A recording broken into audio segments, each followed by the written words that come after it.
It is now time for Link's Awakening once again, so let's just get straight into it. And hi everyone, welcome to the stream.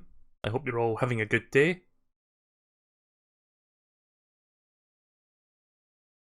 Not much happening on my end, really, just this and that.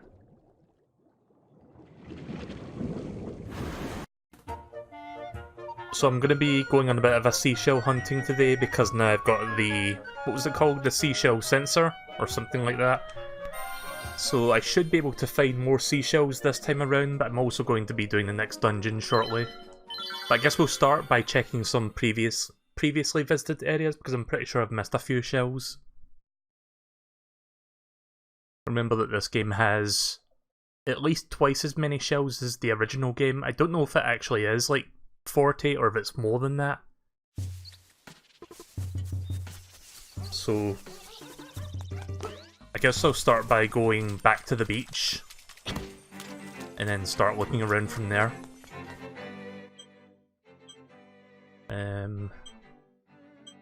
Suppose that's the closest one I can go to. There's no work points on the beach itself, but this is like right next to it.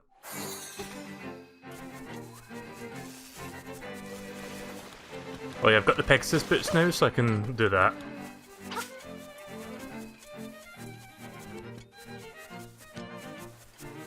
Might be able to do a bit more of the trading sequence now. What's my most recent one?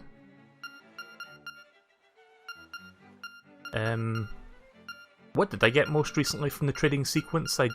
Oh right, the fishing hook, yeah. I know where to go with that. Can do that in a bit. Okay, there's Derby treasure here.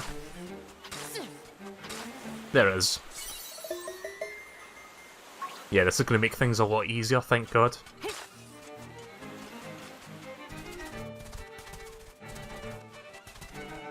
It's going to be worth it, like the reward you get if you get all the secret seashells. If it's the same as in the original game, it will be worth it.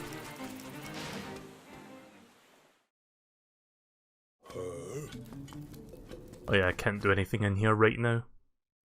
It looks like there's something in there, but I know what that's for, and I'm not ready for it yet.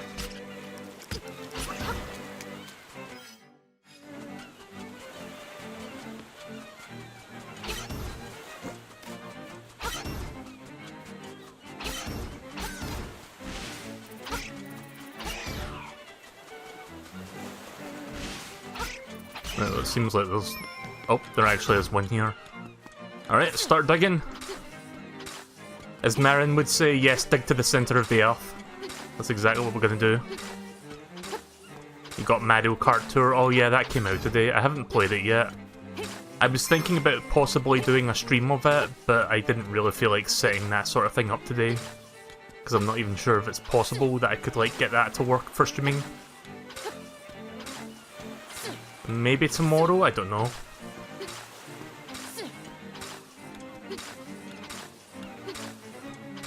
Wow, where the fuck is this?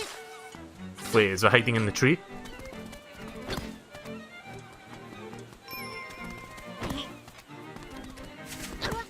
Oh, there we go. Yeah, sometimes if you smack into trees you get a bunch of stuff like rupees or whatever. Let's check near the tail cave. I don't think there's any inside the cave itself because we got all the chests and stuff.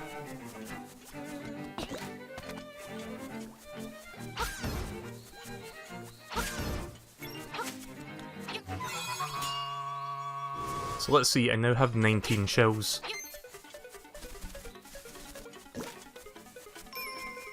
Yep, there's one here, maybe it's on this tree. Yep, that makes 20. Not sure how many I need for the next, like, unlockable. I think it's maybe 30 I need.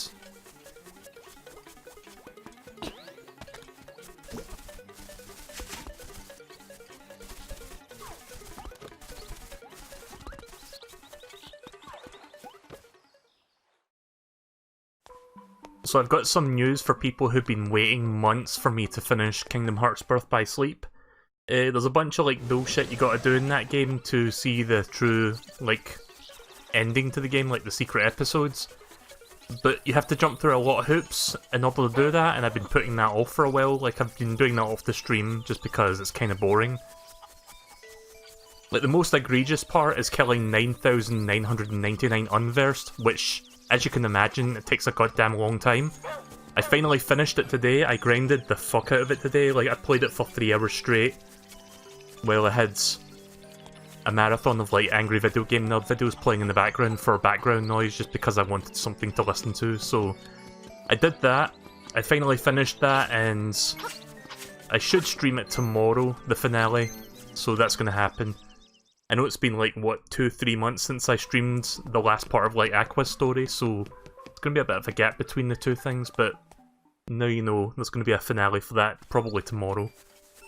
Which is great as well, because then, after I finish that, we can fully focus on Dragon Quest on Friday. Don't hear any seashells in Maid Village. Maybe there's one more inside the crane game? Nope. Not even any figurines in there at the moment.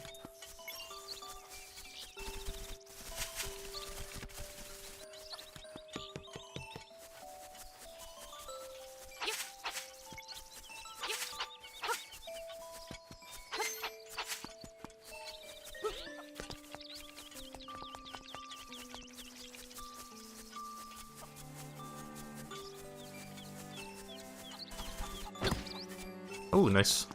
A free bomb. That tree looks suspicious, like just it sitting there by itself, so I figure I'd just try that anyway. You never know if there's something in a tree. I wonder if there's a secret seashell hiding in here. Maybe you gotta dig it up. Nah. It was just a heart piece that was in there. That'd be interesting though if they put like a seashell inside there.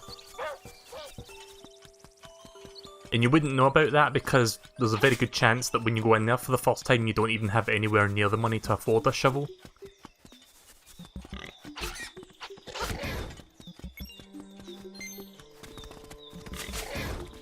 I love that doing the Pegasus dash does double damage.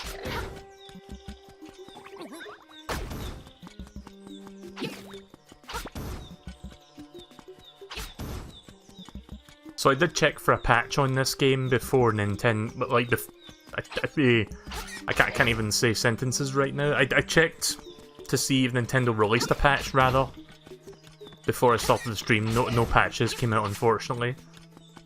Like, there's two issues I have with this game. One, the performance issues, which everyone is talking about right now.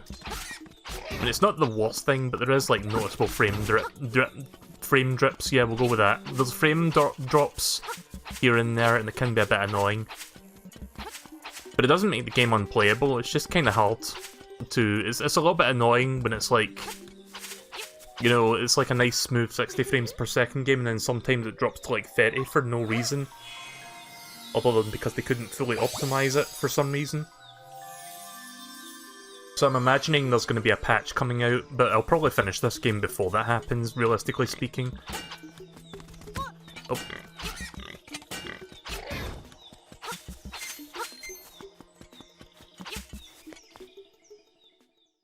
I'm also a bit annoyed that there's like no D-pad control for this game whatsoever. Like, I don't understand that.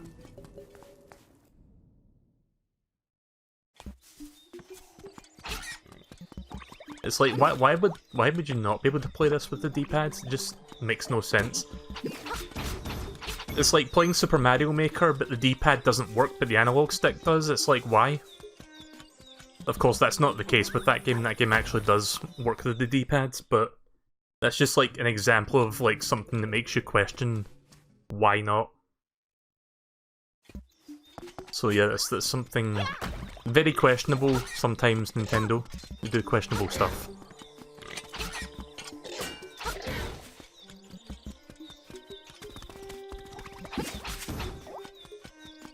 I'm actually gonna go this way.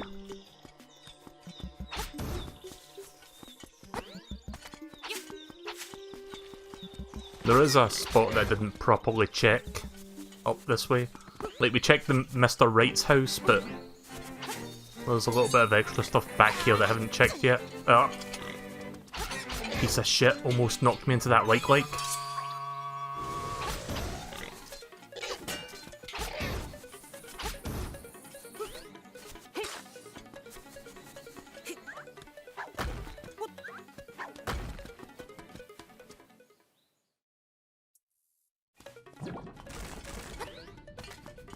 heart piece. Nope, rupees. Joy! I like how they kept that the text. Nope.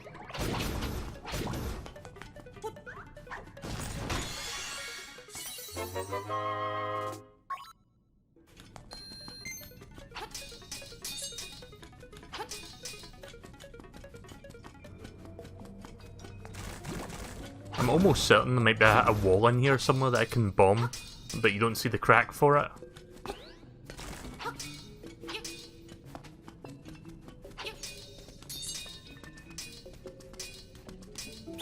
Guess not. Don't know why I thought you could bomb a wall in here.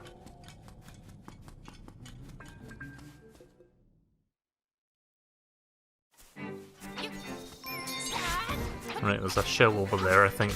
Probably in that patch of dirt. Or not.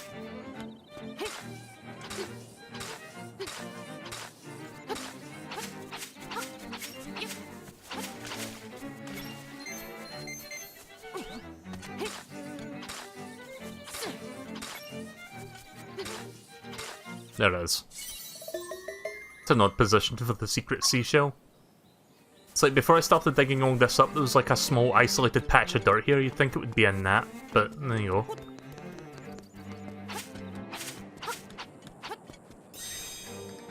Music. The fish stirs in the egg. You are there. Sadly, I can't do jack shit here at this specific spot. Well, at least I know where a heart piece is, so for later reference, I guess. Actually, hang on a second. Oh. I can zoom in, can't I?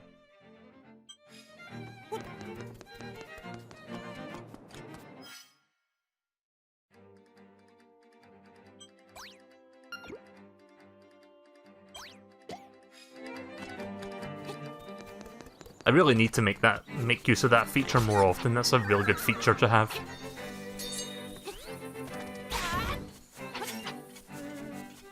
So let's continue hunting for them seashells.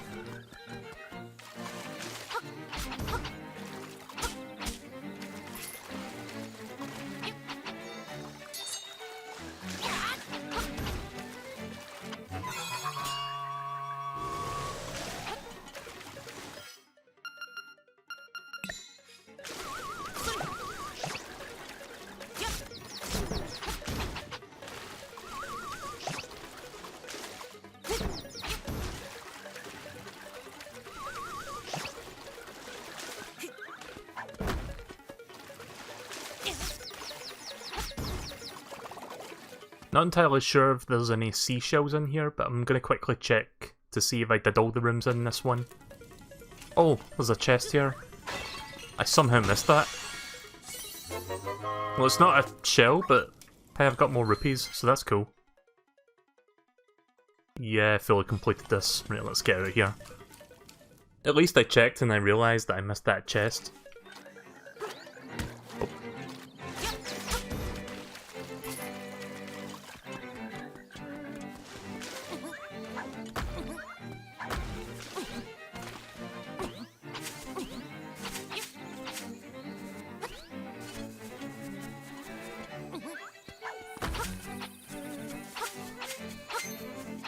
Probably a secret seashell somewhere along this area.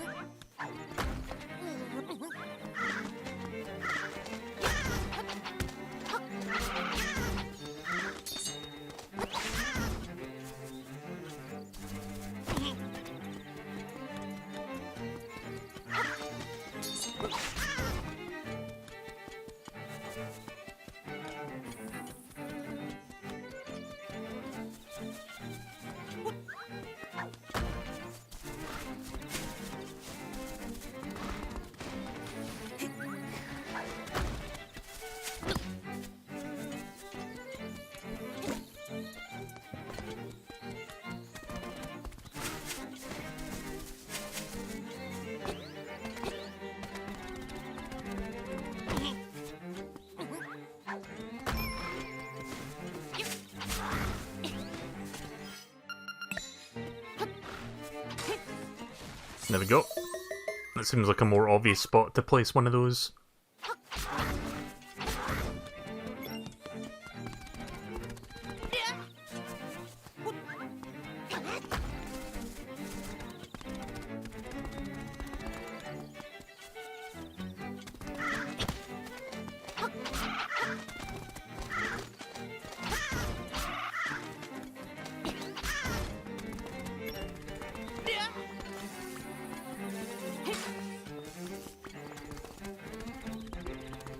You saw a heart piece in the creepy forest, did you?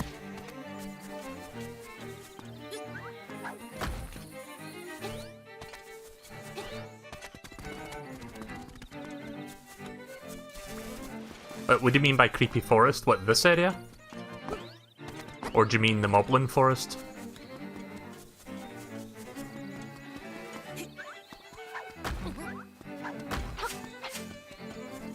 I honestly didn't see it. Where did you see it? Oh, there it is. Yeah, it was just off to the edge of the screen. Thanks for telling me about that.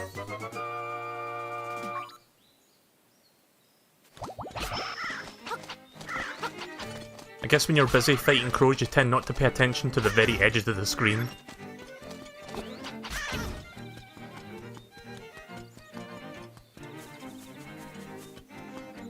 Well, let's check the graveyards.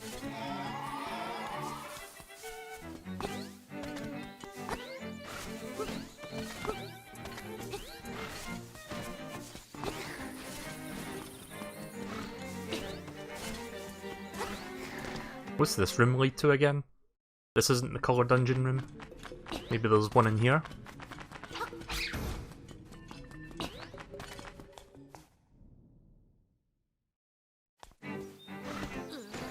Oh no, it just takes me back here. Right, okay then. I mean, I've already picked up like 4 or 5 shells since I've started tonight, it feels like. Just because I'm on a hunt for these. I'll look for a couple more and then we'll make our way to the next dungeon, which I know where that is. The next dungeon is called the Face Shrine, if I recall correctly. There might be a shell inside the castle. Richard's castle. I love it when I hold the shield button and not the Pixis button, I always forget.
There it is.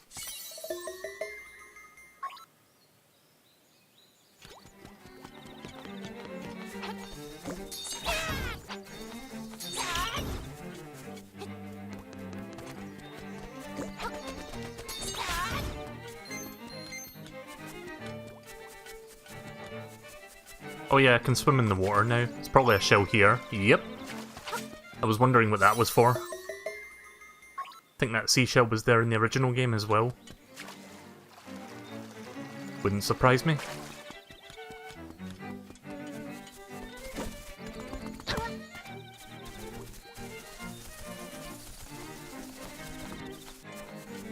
Yeah, check out that frame rate drop.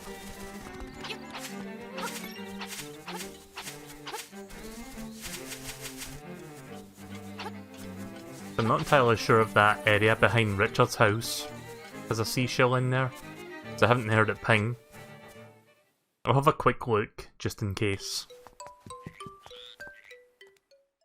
And then we'll check out the castle nearby.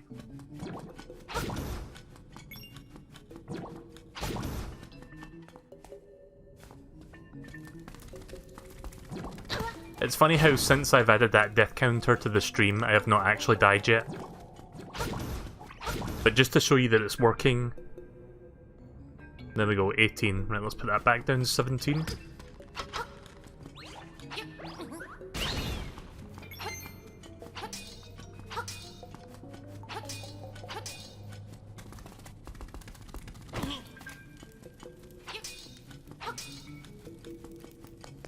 most of the walls in the game have cracks, but there is the occasional cavern where there is like a cracked, well, a bombable wall that's got no physical cracks on it. I don't think this is the area that has that though. Gotta be careful with this, because I take additional damage if I fall. I'm not going to check the entire area, I just want to make sure that the camera is on the screen, like I want to make sure the whole garden is on the screen at least once, if that makes sense. Just so that the sensor can tell me if there's something nearby. Ugh. You know, I kind of like that they recreated that kind of mechanic. Like, there was a bit of a weird quirk with the Game Boy version, where if you're on the very edge of the pit, you start to slowly sink in toward it. But if you're lucky, you can like get out of it just by walking away from it. See, that's what I love about when Nintendo, when they remake something, they have little attention to detail, things like that. But yeah, there's no seashells there. Also, oh, right, there's a seashell. For anyone wondering, there's a small area just to the south of here, but I'm not going there just yet because I can't do anything there at the moment. I mean, I can explore, but it's not like there's virtually nothing I can do at that spot right now, so it'd be a waste of time. I'll go there whenever I'm ready to. Which I think will be after level 6, which we're coming up to. Right, so I'm going to go check out Richard's Castle, and then I'll go to the Face Temple, the Face Shrine. Alright, that was the tree with the honey on it, the honeycomb. Gah! You found a honeycomb piece.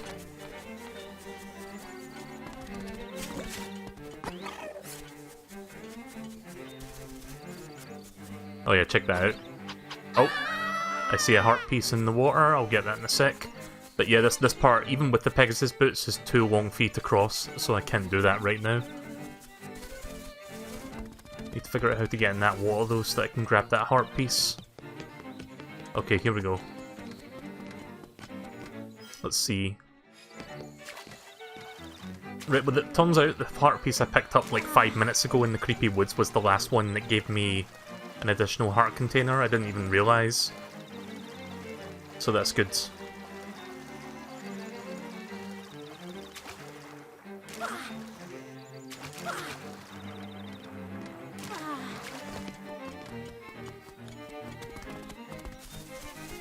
Right, I'll go in the castle, or... No, we'll go in the castle first and then we'll go for that heart piece. First things first. Just got to make sure I didn't miss any in here, because there might be ones somewhere in the courtyards.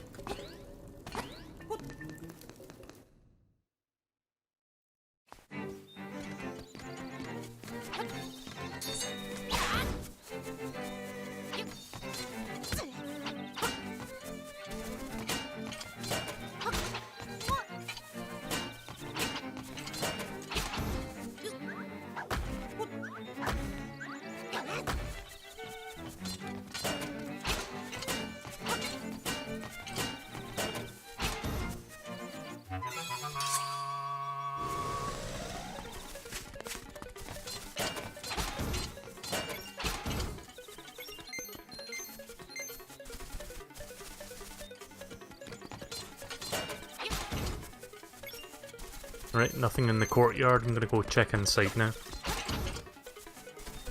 Okay, turns out these guys respawn if you go a little bit away from them.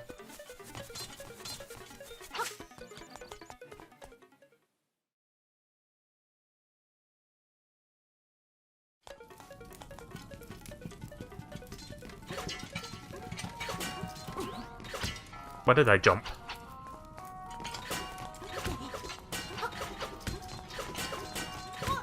Wow, I'm really bad at fighting spear throwing enemies. Ah! Fuck that shit.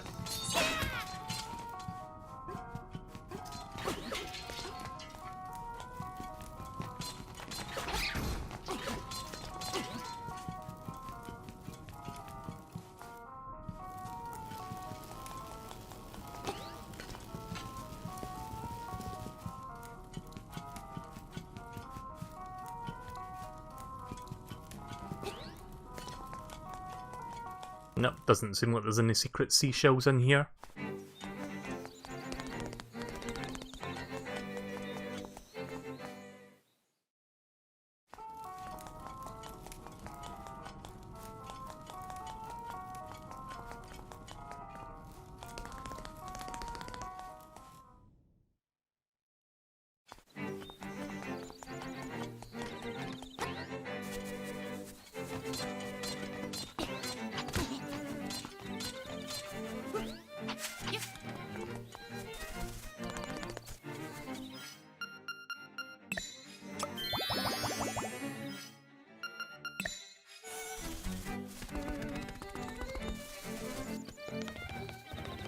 Right, heart piece, then face shrine.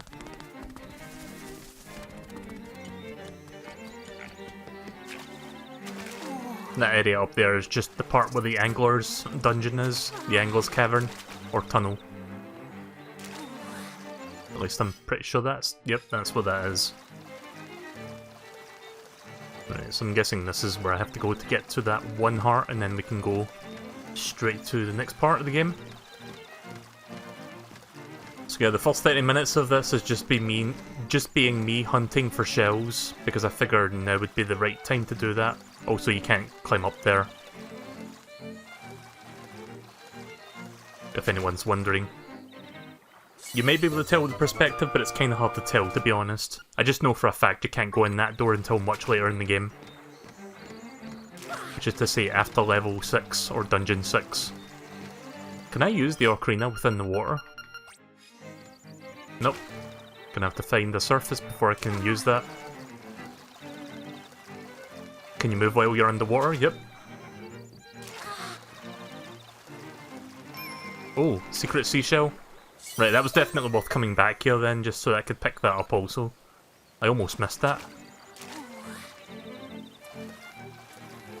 I saw the waterfall and I was like, maybe I could dive under the waterfall, and then I saw the shell before the little sound effect started playing.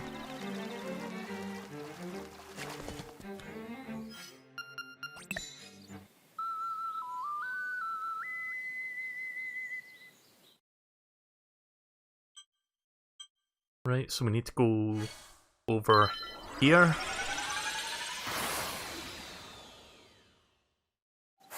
I really shouldn't have wasted that fairy, by the way. In fact, you know what? I'm gonna go pick up another fairy. Like, that heart piece gave me back all my hearts, so I could have just waited for that.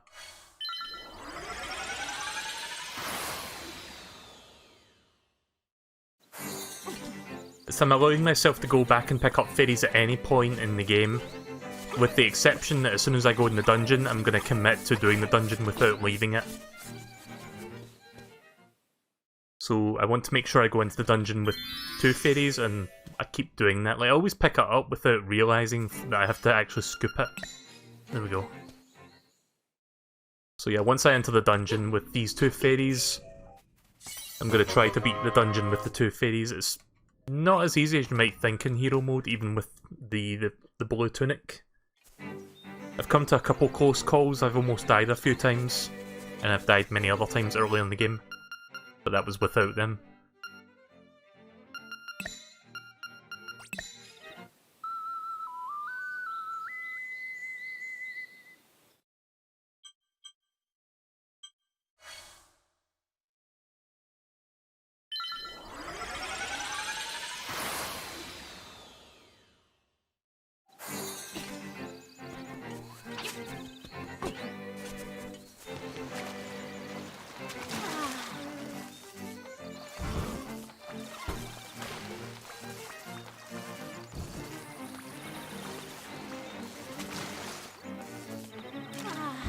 I'm glad you can still dive under Zoras. But one last little thing I'd like to do real quick since we're in this area. And then I promise we'll go to the dungeon. Just want to give this guy his fishing hook back.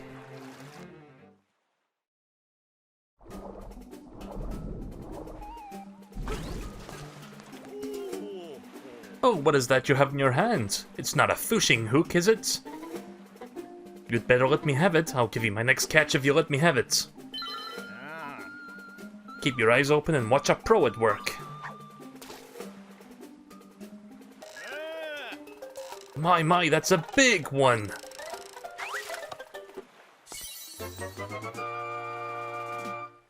The fishing hook became a necklace, lucky. Is there anything else I can do here? Okay. There used to be a photography moment in this area, which unfortunately, because the photography part of the game is no longer in here, cannot be replicated. Also, that when I did that session where I took Marin to various like Easter egg parts before I went to the animal village, turns out there was an Easter egg that I missed. I saw it when I was watching Vinny streaming this game. If you take Marin into the crane game shop, she plays a game and she picks up the fucking shoplift, the shop guy, the shop owner. I was about to say shoplift there for some reason. But yeah, she picks up the fucking shopkeep guy and then he's like, yeah, please leave. We don't accept pros here.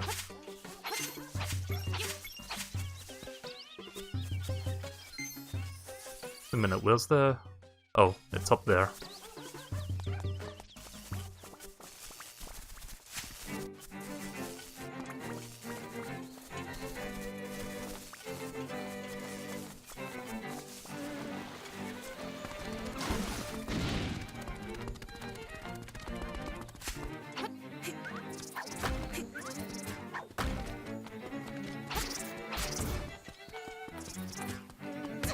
Yeah.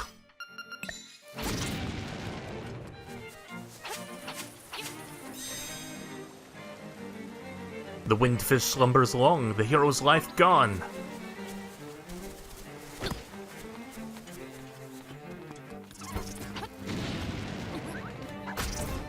God, I love this game's art style. Nintendo have always been the masters of like making really visually appealing games. Really good art direction.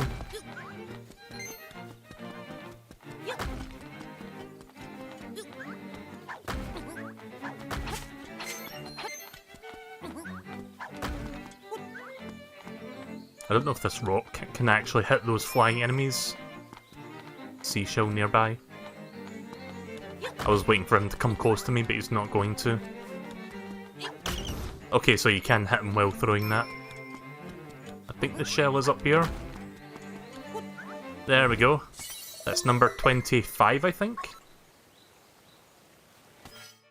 Oh, 27. I've got a lot more than I thought. So I think I just need 3 more before I get the next unlockable within the mansion. Fucker. Stay still.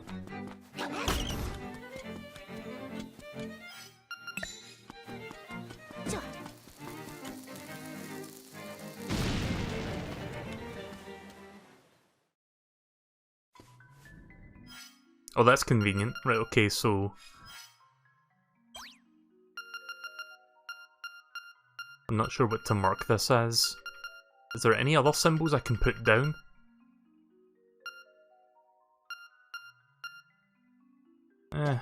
Just so I know for later in case I need to recover. I mean, I usually go to the prairie and then just go up, and then I can get a ferry.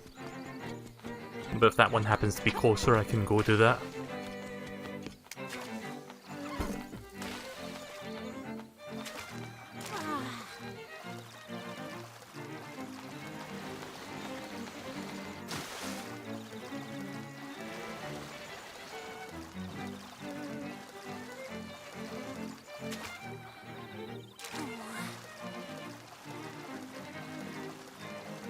Oh yeah, that part over there.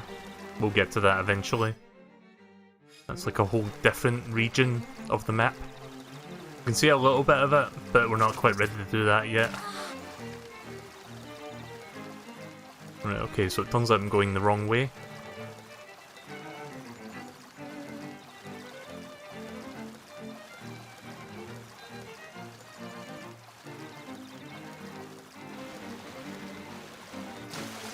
I think I know what I'm supposed to be doing here, actually. I think I need to go back and talk to that mermaid now. I think that necklace might be hers.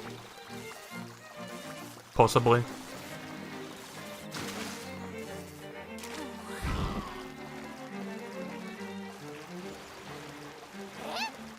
Ah, that's it, it's my necklace, give it back. I will give you the scale as I said.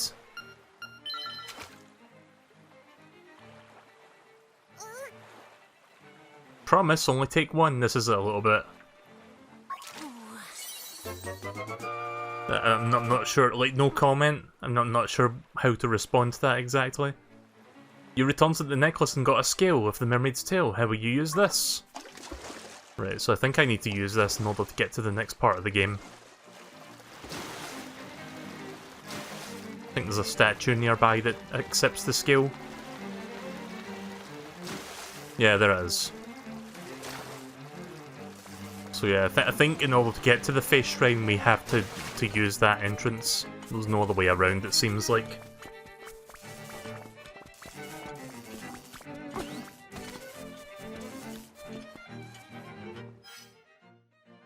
Shit.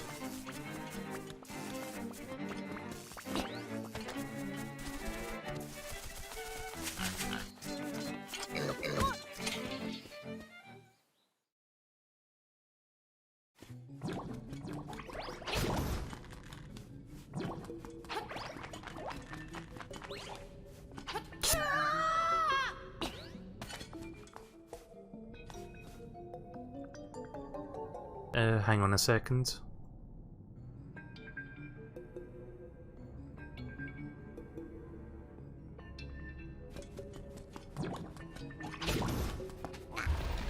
There was a shell in the lake.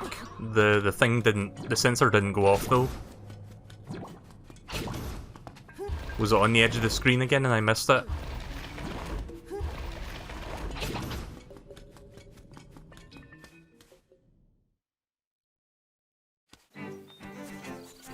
Was it near the mermaid? Like, in which direction from the mermaid was it in? Oh yeah, I did this part already, didn't I? Yeah. I like how the owl statue's eyes stay glowing, just to let you know you talked to it already. I think that was the one that told me there was a seashell, like, sitting next to it. Something like secrets are nigh. And then you, like, dig next to it to get the shell.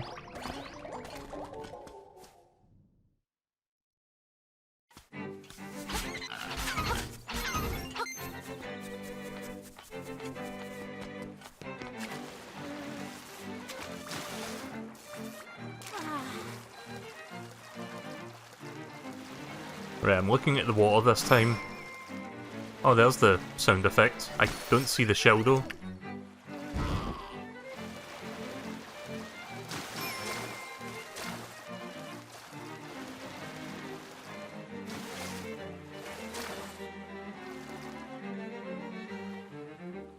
Between the mermaid and the fisherman.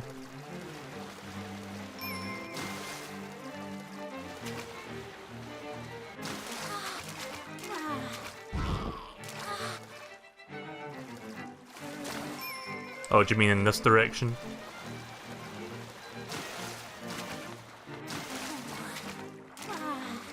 Nope, I don't see it.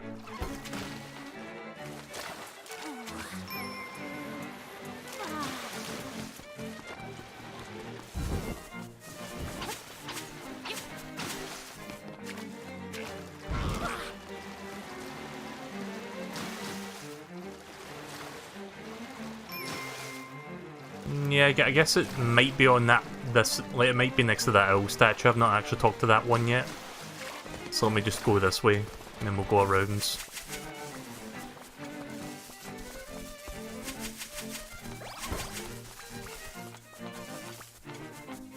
I was heading in this direction anyway.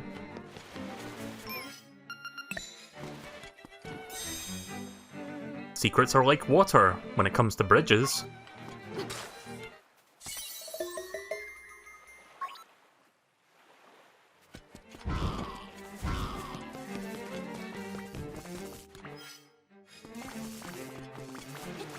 I think this water is like too deep, like I think that one you just sink in anyway. Yeah, that's like that's basically the seawater and not like part of the rest of the map.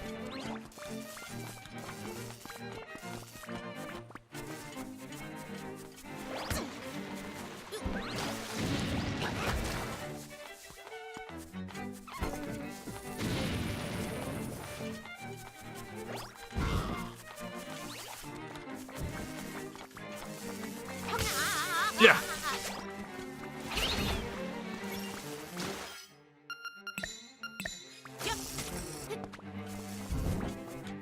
Right, heals the mermaid statue. You put the missing scale in the mermaid statue.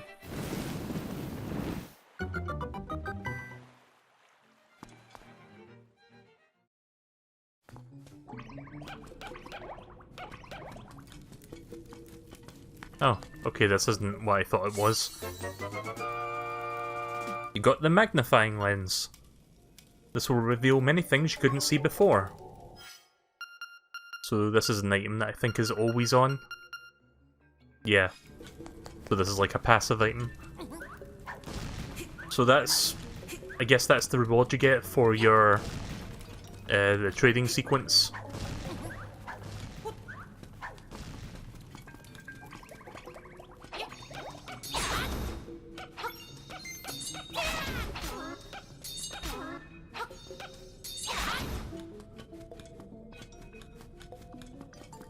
I was hoping a chest would show up after I pit all of them.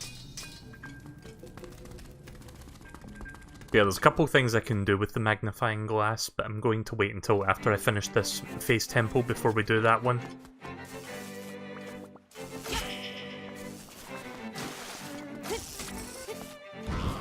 Face shrine.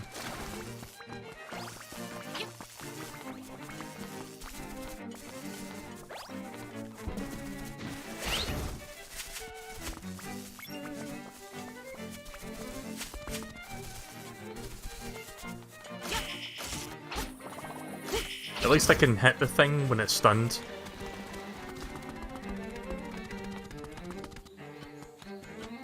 Okay, I think I know where I need to go now. Gotta swim up there.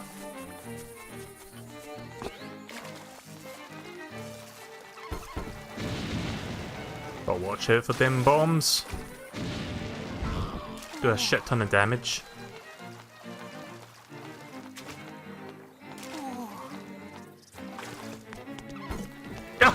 You dick!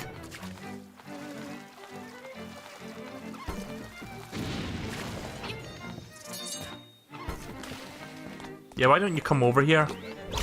Piece of shit. I'm gonna go back and get my hearts back from that fairy fountain.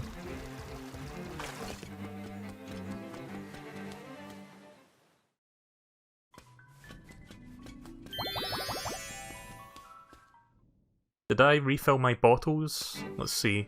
Yeah, I did that.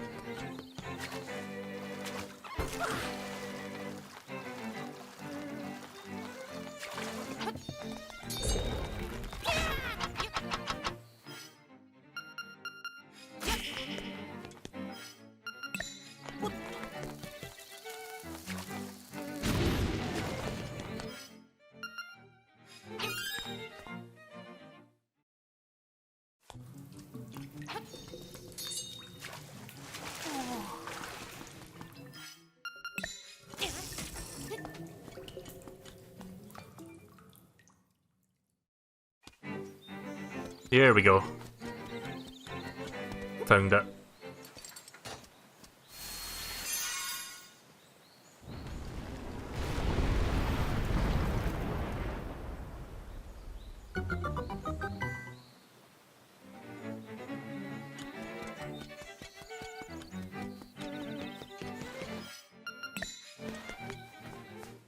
Right, let's do this shrine or dungeon number 6. AKA the face shrine.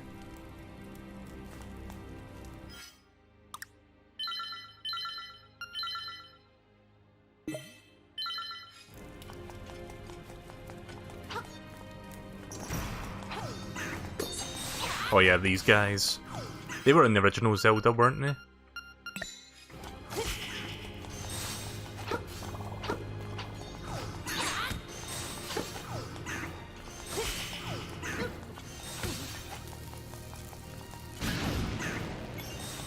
Right, so I have to bomb him.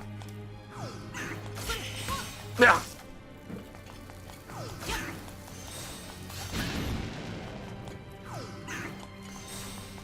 Yeah, these guys can be a bit annoying.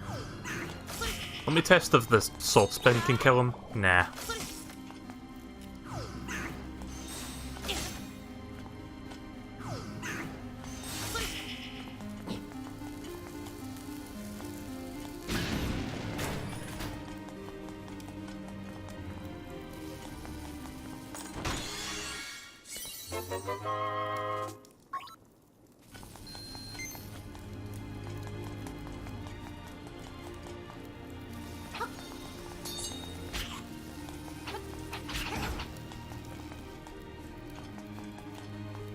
I remember this dungeon being very confusing.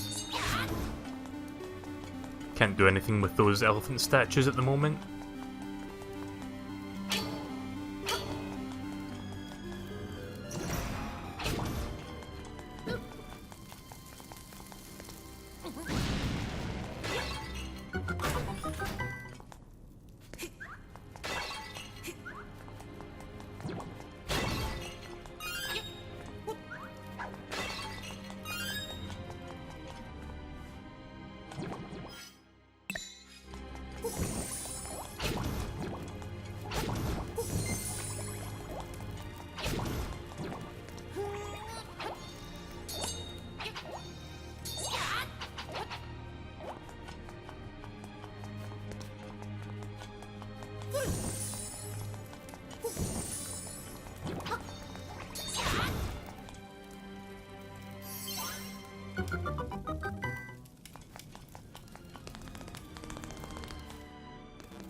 No idea what these things are supposed to be. Yep.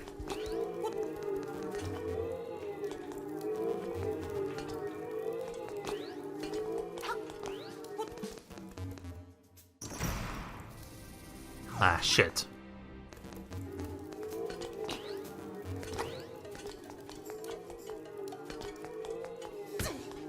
Really?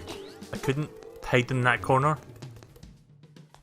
I don't know if the shield deflects it.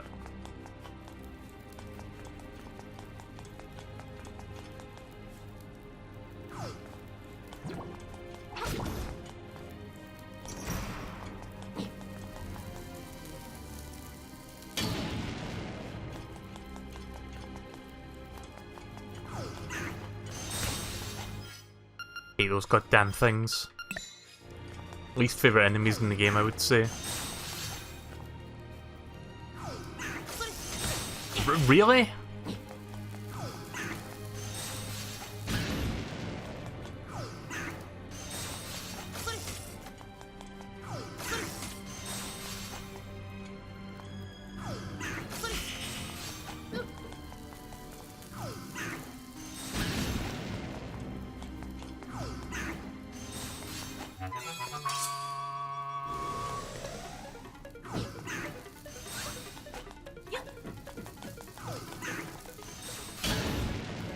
Ah, shit.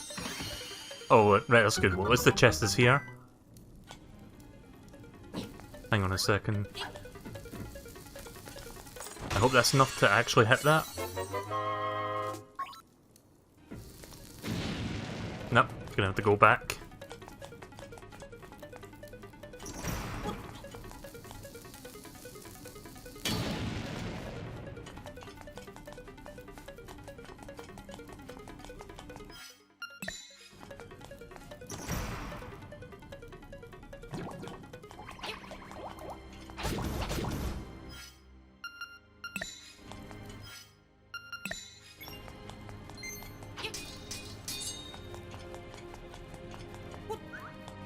I love the remake of the music for this one.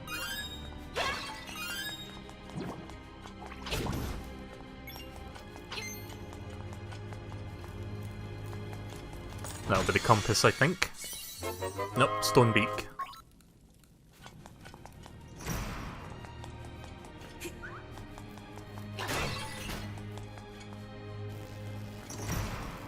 Yeah, they clue you in. This, like, in the original game, it looks like any other door, like that door that opens and shuts. But in this game, they give you a bit of a clue by showing you, like, a broken pot in its design. Which I guess is kind of nice for people who've never played this before. I just knew instinctively to throw the pot at the door. It's not the first time in this game I asked you to do that, and it's not going to be the last. Actually, maybe the last, I'm not entirely sure if it does that in Dungeons 7 and 8. But the compass, finally. That's a big face.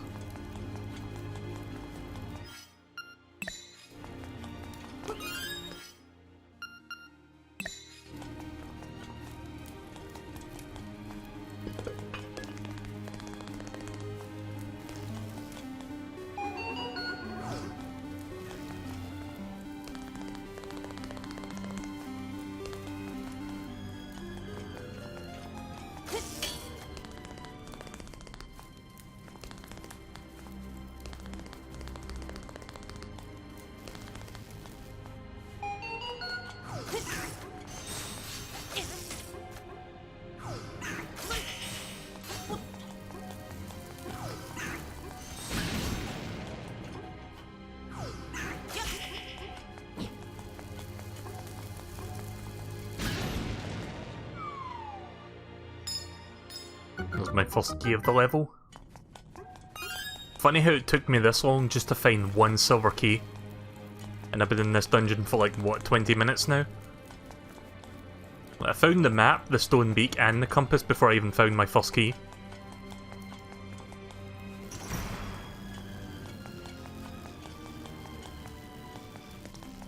Sadly, there's no pots in this room, so I can't open that door. And you cannot carry pots between rooms, so I can't do anything there at the moment. Gonna have to backtrack with this key and look for a locked door. Yep.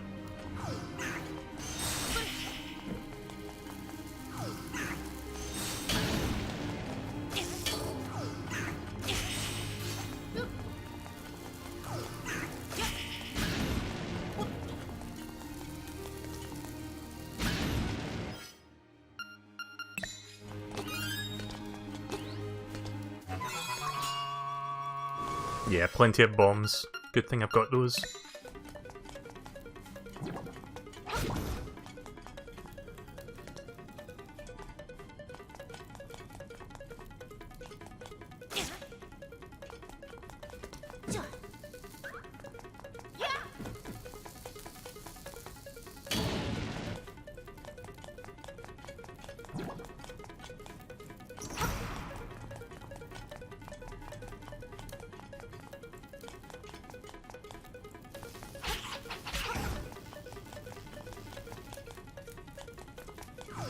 No, I can't hurt the mages with a sword, just bounce them about.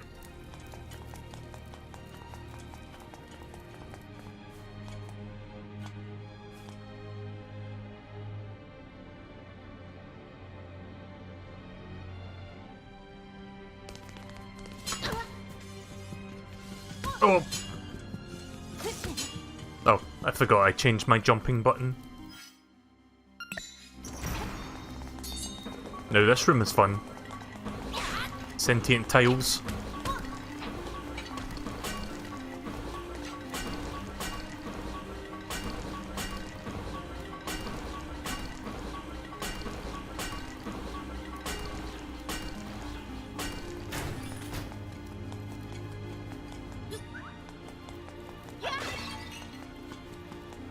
Oh, hey D.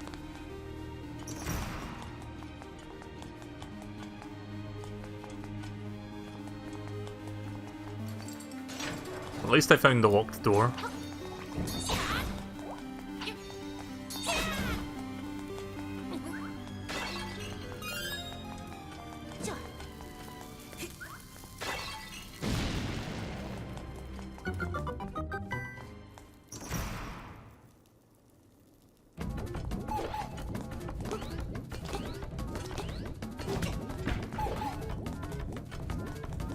This game has really fucking weird mini-bosses.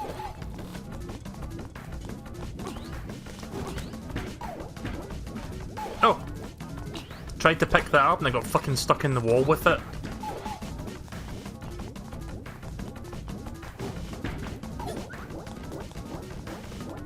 My turn now, bitch.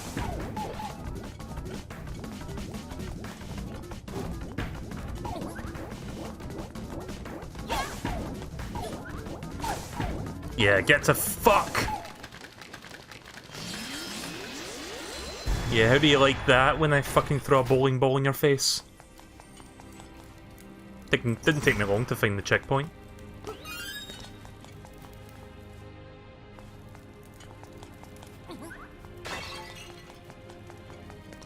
Oh yeah, I think the rooms repeat after that.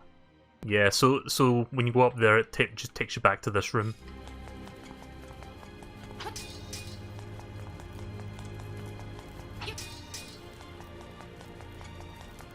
I appear to be dropping a heavy amount of frames on stream right now.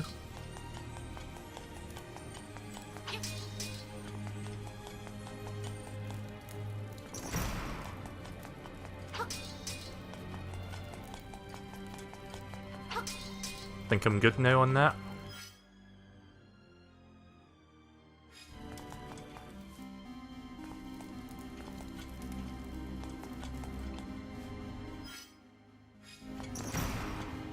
Shit.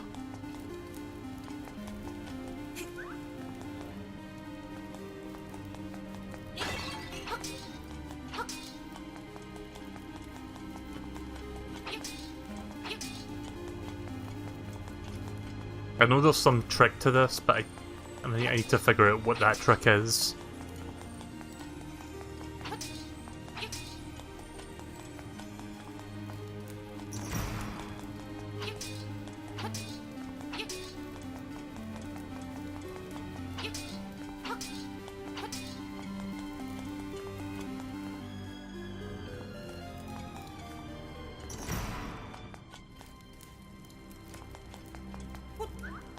Pretty sure you can't take these? Nah, didn't think so.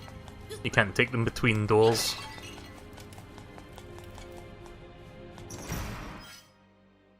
Right, okay, so...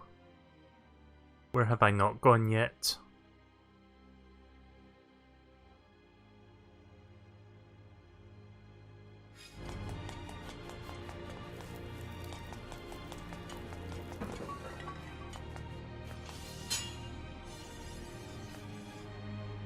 You know, in hindsight, I should have just taken the teleporter back, but I'm already like halfway there now, so no point doing that anymore. No point going back to it.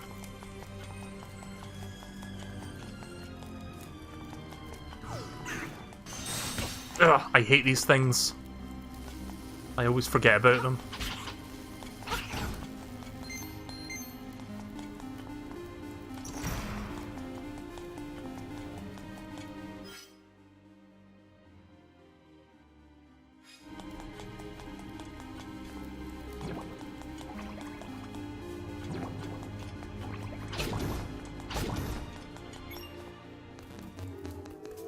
Oh yeah, that's right, there was something over here, wasn't there? I don't know if the switch is in the right position, otherwise I might have to backtrack one more time to fix that. Knowing me, it's still in the incorrect position. Yep.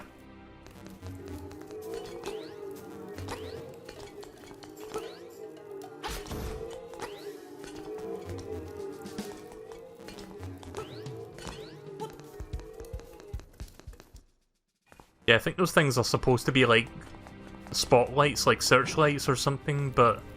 or just like big balls of electric, but in this game they look more like slimes. I don't know. I guess it's just like a giant version of these things.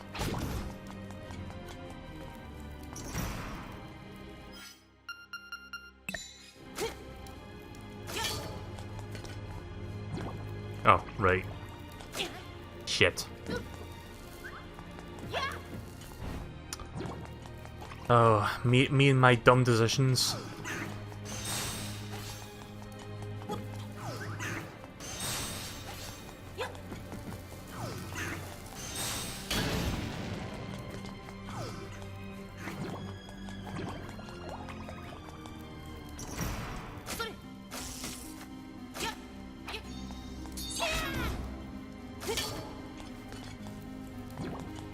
Okay, so now I can get through this one part.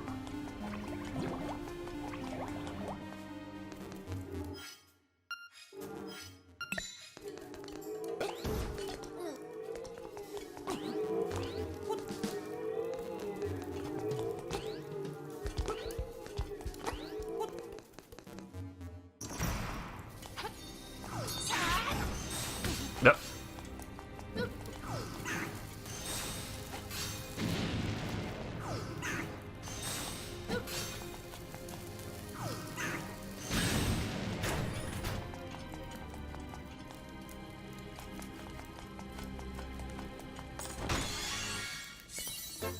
Nice. Found a dungeon item. You found an even more powerful bracelet. Now you feel like you could lift an elephant. And that's what these things are for. Now I can lift them.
We're on our way now. We're on our way to solving this.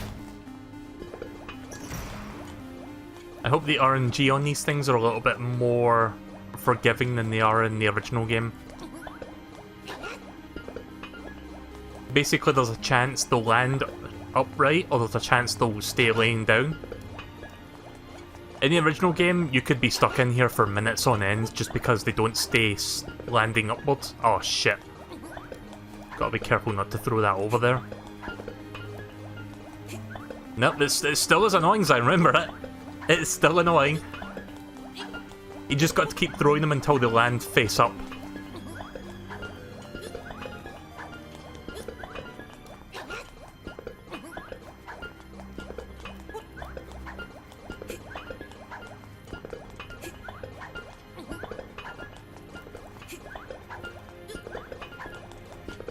I can't believe this is still this annoying. It's like, what's the point? It's just RNG based.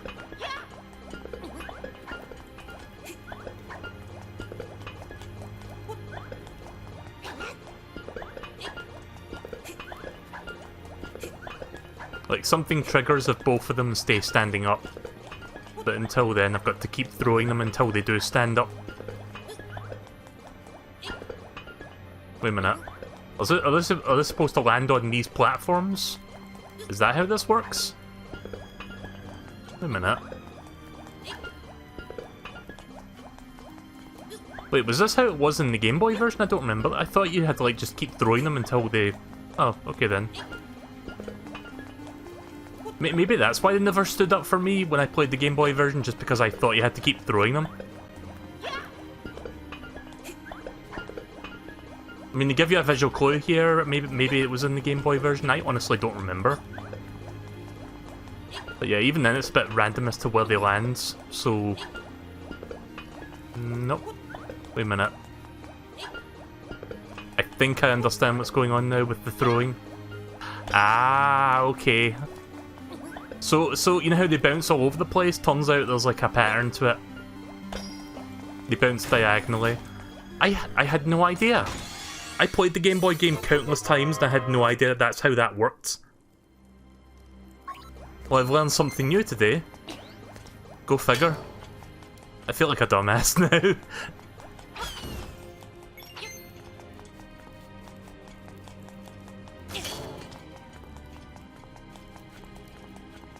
I'm gonna have to look back at the Game Boy game to see if that's how the Game Boy version was done. Probably. There's a seashell by the seashore, or by the rapids. And yeah, that's like a random place to come out of the dungeon, like in the middle of like rapids.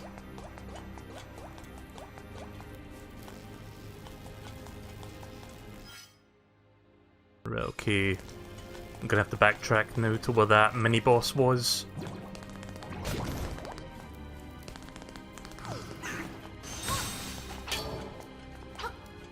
Yeah, they move like chess and, like, they move like knights in chess. I did notice that. Like the rook piece, it goes in an L shape. When you throw it though, it bounces diagonally because it's already moved forward once, so like moves forward again and then goes left or right, depending on which direction you throw. But yeah, I'll tell you what I'm going to do after the stream. I'm going to review footage of the Game Boy version of this game to see if that's how that was supposed to be done.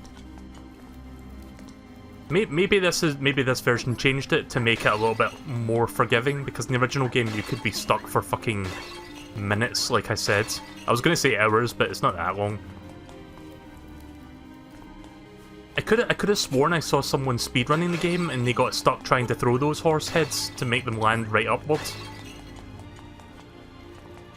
Rook of the castles. I don't play chess. What makes you think I play chess? I know most of the pieces. Knights, is that what you call the horses? Which doesn't make sense, but also, what am I doing? Sorry, I'm having a brain fart tonight. I'm having the brain fart of the highest caliber this evening. Whenever I start like focusing more on talking, I focus less on gaming.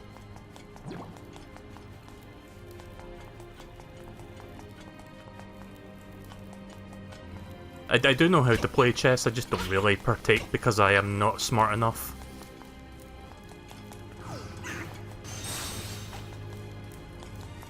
Now, here we go. Now to go back to that one room that I was stuck on.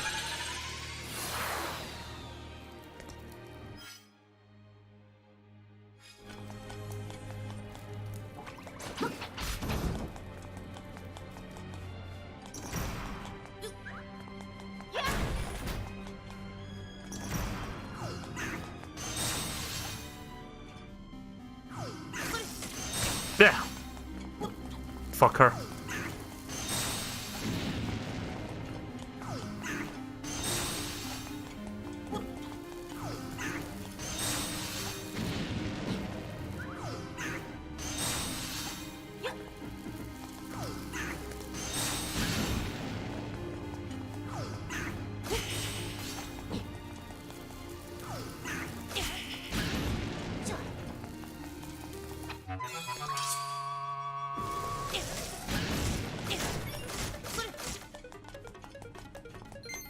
I think that might be the boss key up there. Right, we'll have the stone beak now. Up on top of the crystal to move forwards. Like, I can't do that yet because I need to make the crystal go down first.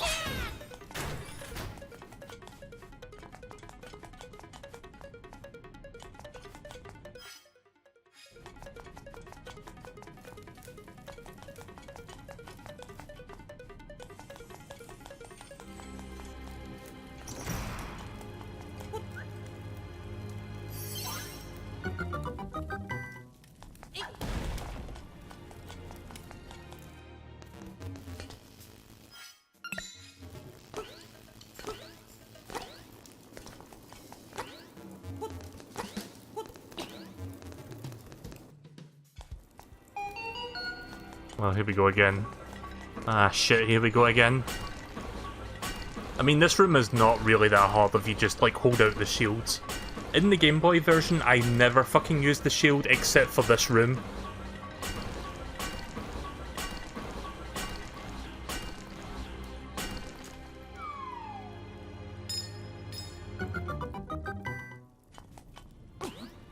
We'll try doing that without the shield and it's like a million times harder.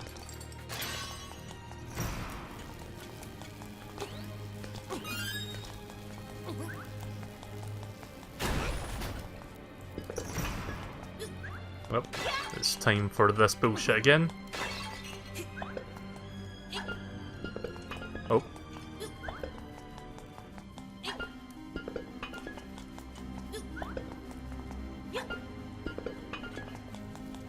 Okay, so I need to stand here. There we go.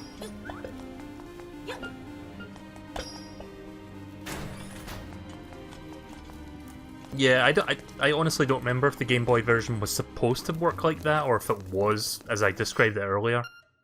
But yeah, if they changed that, then that's a change for the better, I have to say. Oh yeah, right. I was looking for Pegasus boots there, and I forgot I've got them as a passive item. I do love that some key items in this game are assigned to different buttons. That really speeds up the process of, like, using various items throughout the game.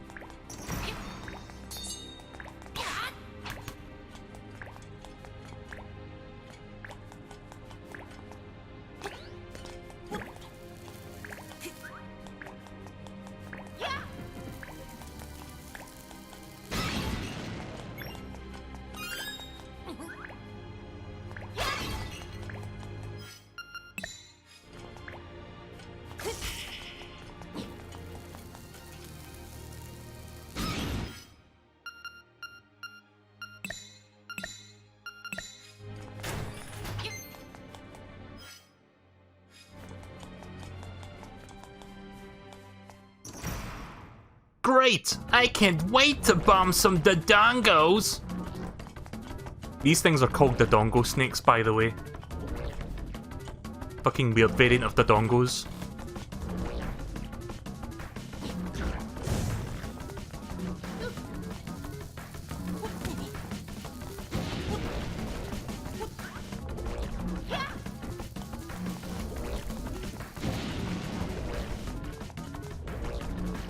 Have these ever shown up in a Zelda game since this? I don't believe they have. Yeah, really?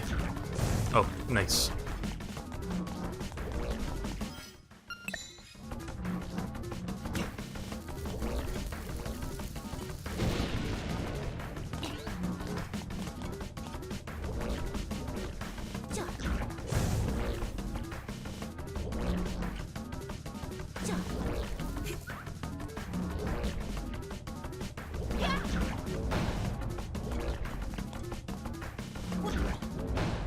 I like how if you put the bomb down a little bit too early, the snakes refuse to eat it. So you have to like time it just as they start moving.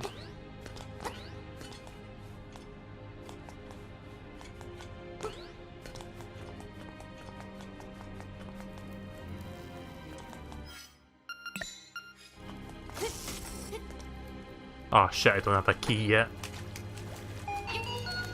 Maybe that's the key. Or is that the boss key?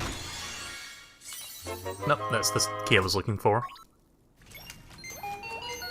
That'll be the boss key.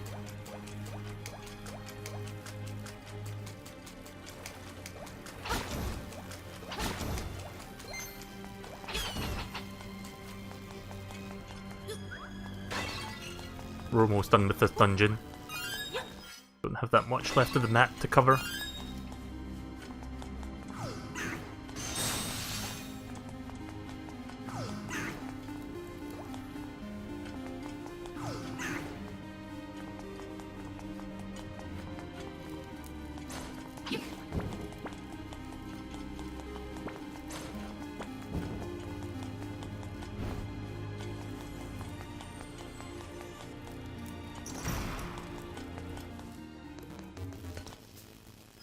I like how I have to go all the way back around again just to get to that one part.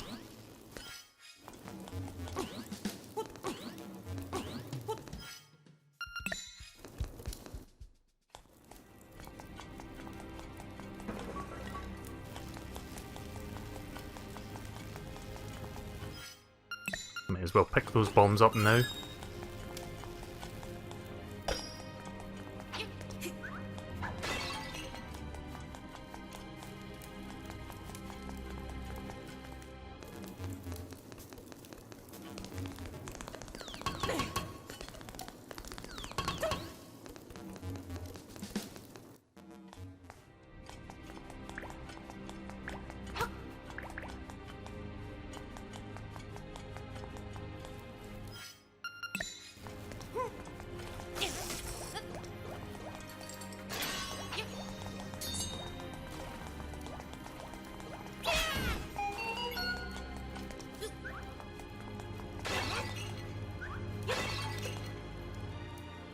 To open the treasure chest, use the pots around it.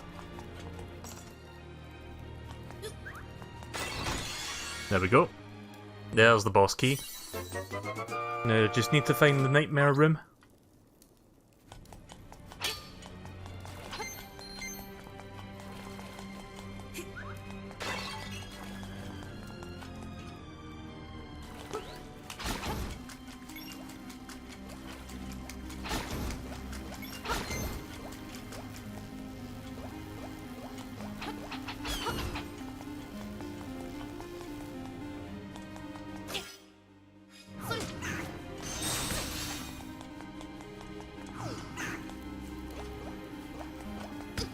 So yeah, this part's kinda clever.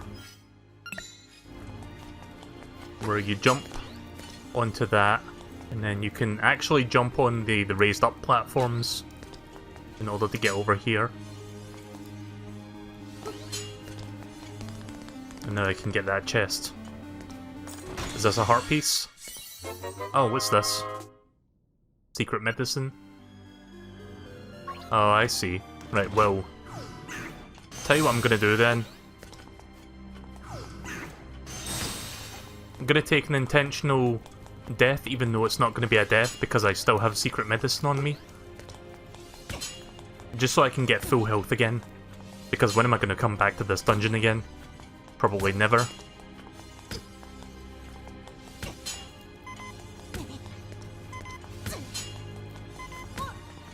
So So this will not add one to the death count. This will not add one to the death count because, you know, I've got the secret medicine on hand. And unlike the fairies, that gives you full health back.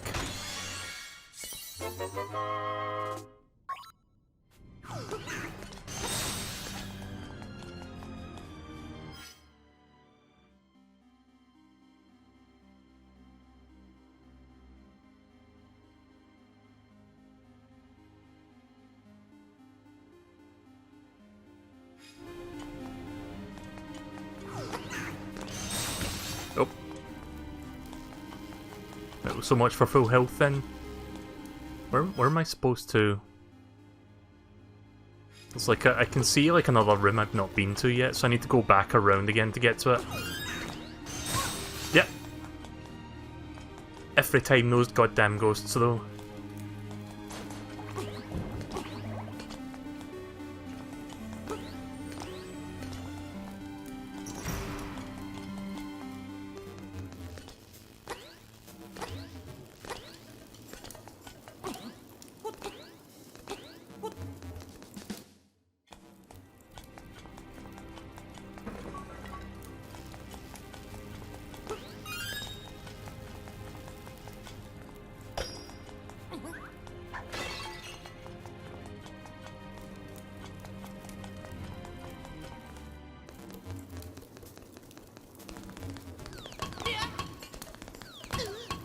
Oof.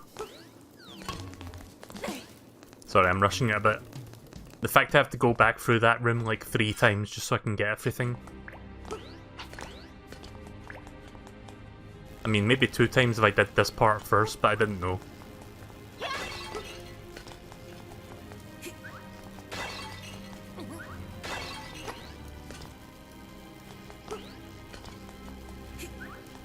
Yep, can't jump with the pot.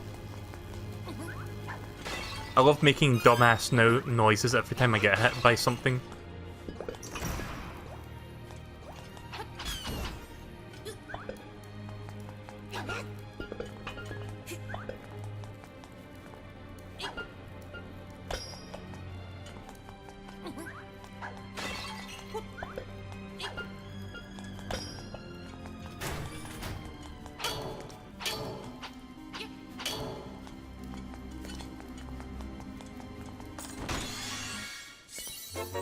Oh, nice. Right, well I guess it was worth going up there just to grab that. We finally hit over 1,000 rupees.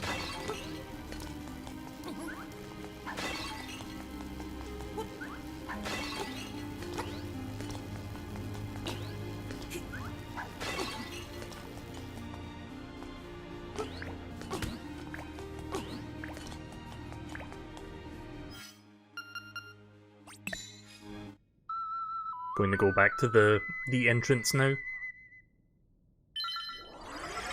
Since there's no point going back there manually. Because the thing I have to go to now is in this direction.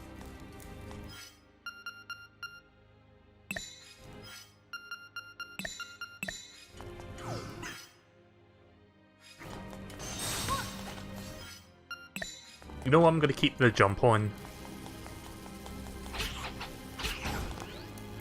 Just so I can jump over those sonic boom waves, should I feel the need to.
What am I doing?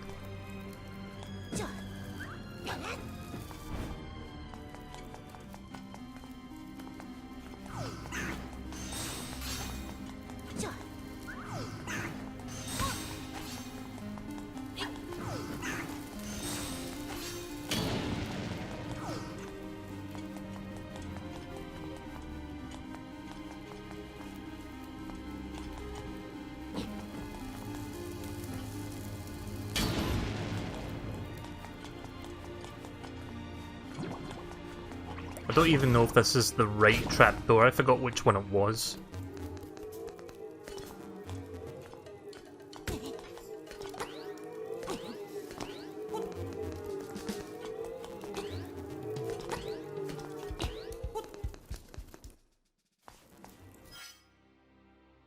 Nah, I didn't think so.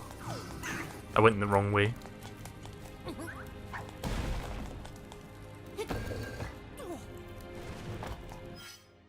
I need to go to,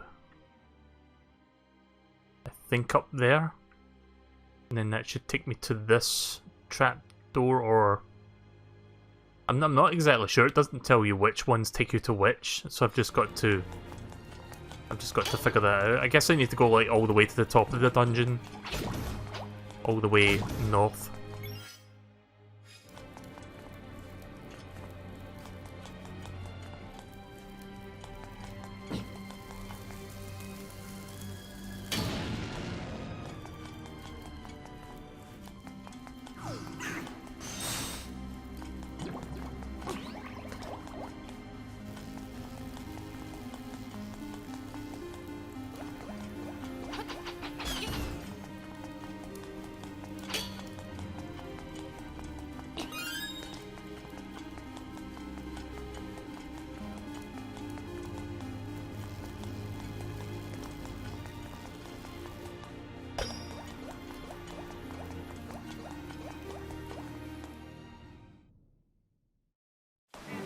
No? Yeah, bear with me. I'll eventually find that one place that takes me to where I need to go. Because I need to figure out how to get in this specific room, but there's like a trap door there. And if you follow this path, it takes you to another like trap door, so I need to figure out which one it was that takes me there so that I can like go around and then get to the boss. But that's the problem. I don't remember where I saw that. Wait a minute, is this raised off the ground? Hang on. I keep forgetting that you can zoom in on the map in this game. I don't know if that's like a wall or if that's like something that's descending. Like you can jump from here to here. It's not super clear what that is. Could you see this looks like a solid wall and this looks like a solid wall, but this little weird rectangle here, I don't know what that represents. So I'm a bit confused by that. So I think it's just like another solid wall. Why does it look different from the other walls then? Very confusing. Right, so I think I checked all the trapdoors on this side of the map, so it's probably one of these ones? Maybe it's this one?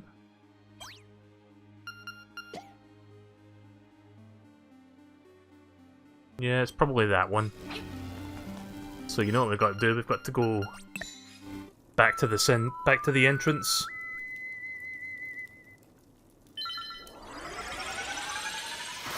I told you this dungeon was a bit confusing sometimes. No matter how many times I revisit this game, I always like get, well, not stuck, but like I get lost, and that's why.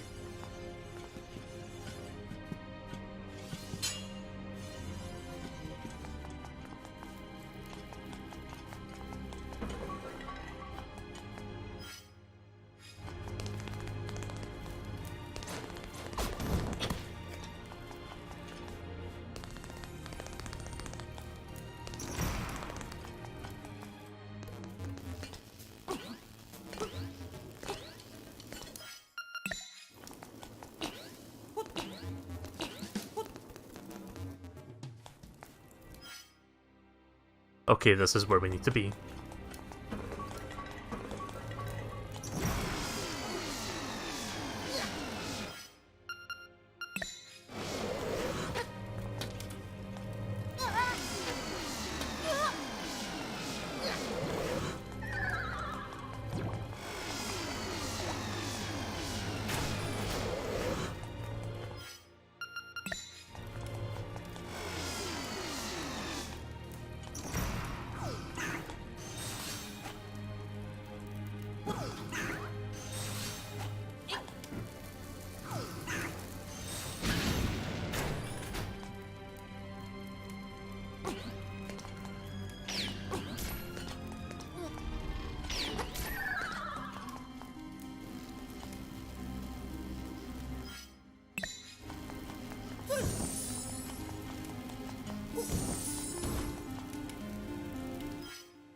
Right, well thankfully we're now at the boss.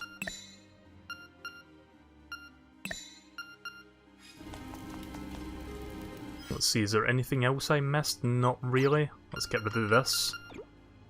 Yeah, it seems like I got all the chests and everything. And I got the secret seashell that was located outside. Of course, it wouldn't be a face shrine without a face boss. Hey dummy, you need a hint? My weak point is... Whoops, there I go, talking too much again. Heh, nice name, Facade.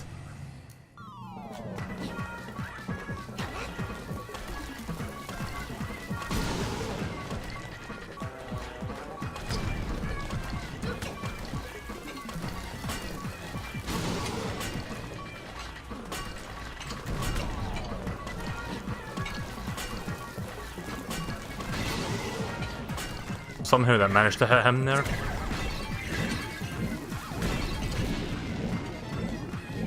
Yeah, you can only damage him with bombs.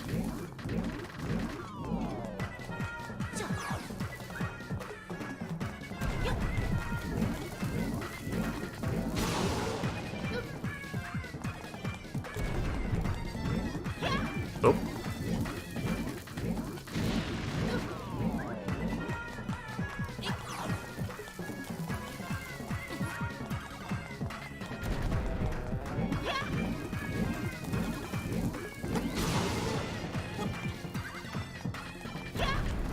Right, we got this.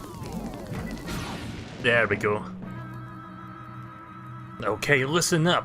If the windfish wakes up, everything on this island will be gone forever. And I do mean everything!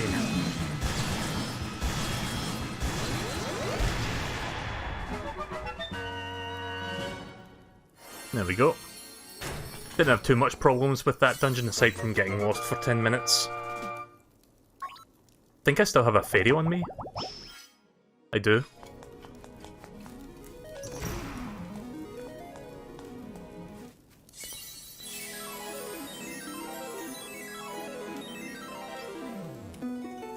Got the coral triangle.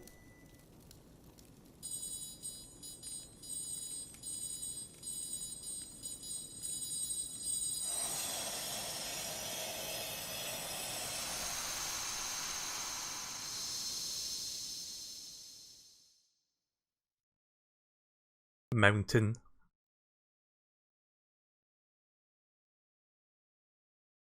Something calls from the mountains. Not sure if I'll be able to get to the next dungeon tonight, but I can do some other stuff in the meantime. Specifically collecting more shells and checking some other secrets nearby. Hoot! The many monsters of the island fear that the windfish is about to awaken. The monster's power is real. They may conquer the island and destroy their foes. That day may come soon. Now go to the mountain tower, fly like a bird, hoot hoot!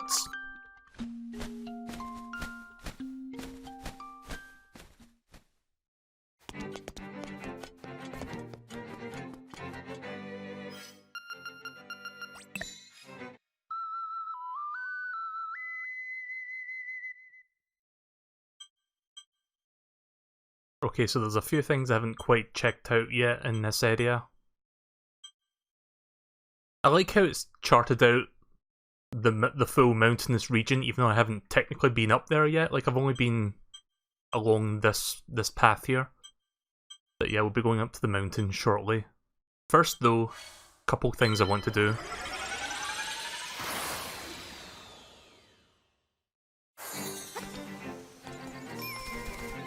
Oh, there's a shell nearby.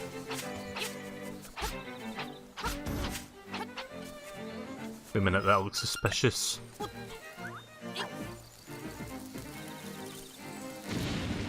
Nice. Yeah, I saw that weird hole there and I was thinking, wait, can I throw a bomb in there? Turns out, yes, you can.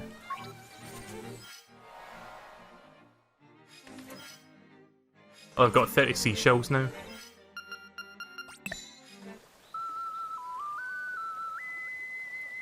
To answer your question, I mean, you asked it like a minute ago, I was going to say no, because I didn't have 30. But now I'm going to say yes, because I do have 30.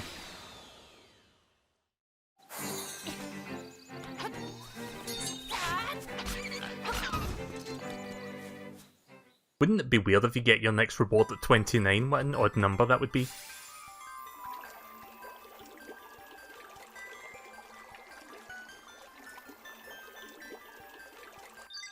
Yep.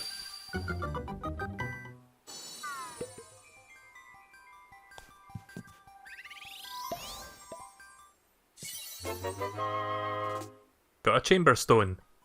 Holding it gives you an eerie feeling. We'll go to Dampe shortly, we haven't done that for a while.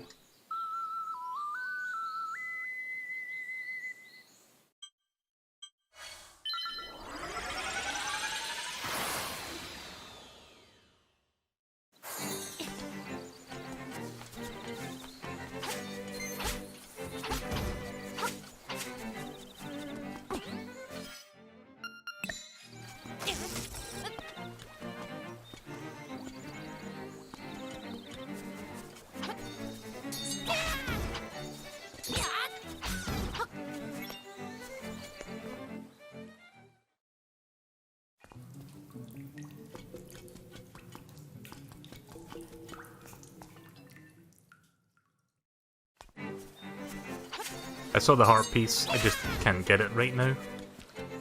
Gonna have to go in there from a different door, I guess.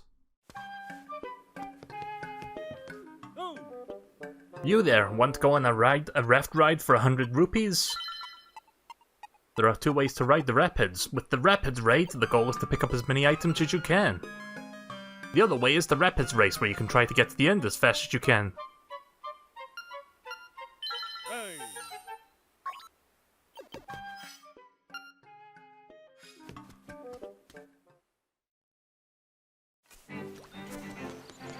So yeah, this is like an optional area of the game.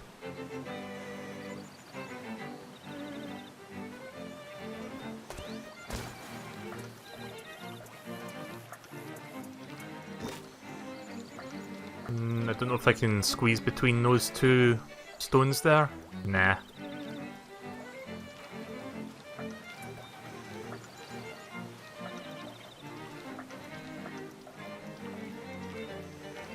Right, here we go. So just grab as much shit as I can, basically.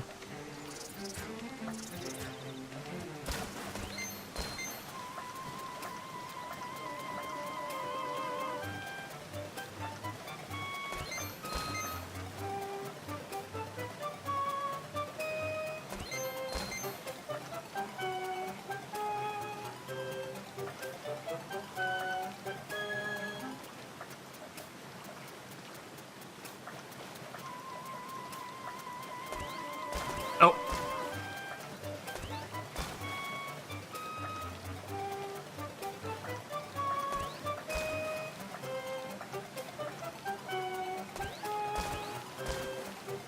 I don't know if I can...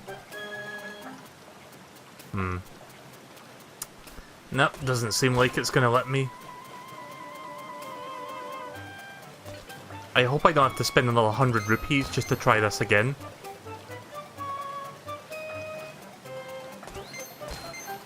Fucking hell. Wait a minute. No. Ah, shit.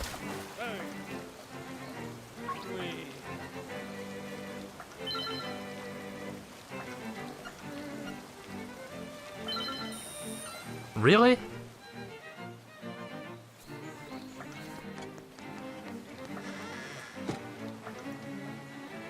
I don't know if the rupees come back. The ones that I picked up previously. Okay, I guess they do at least, so I can get roughly 100 rupees by doing this. I still can't fucking reach that. Fuck! This is gonna be annoying. Like, you can control your direction, but it's really hard to fight against the rapids, it seems like.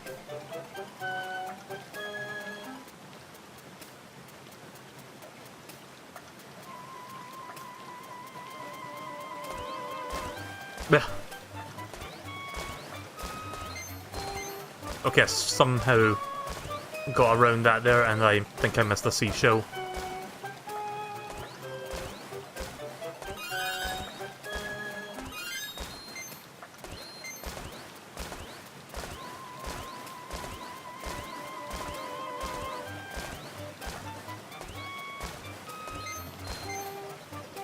But hey, I got more rupees this time, so that's good.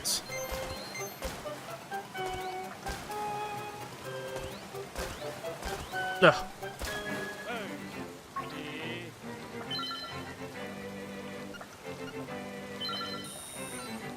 I don't know if there's some trick to this, like for movement against the rapids, because at one point I was able to like get past a strong current somehow.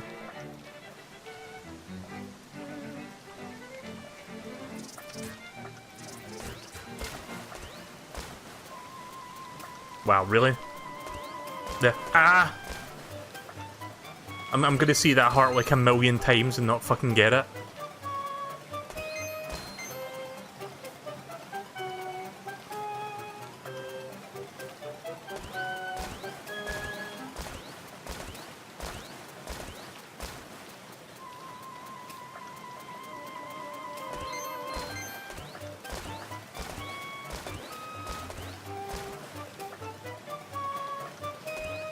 Link? No.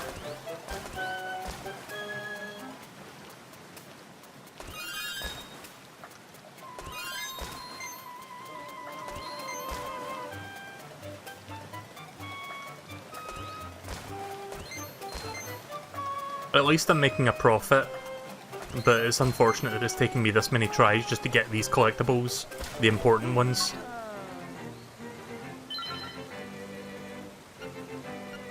I mean, I guess this is a good way to grind for money if you need more rupees.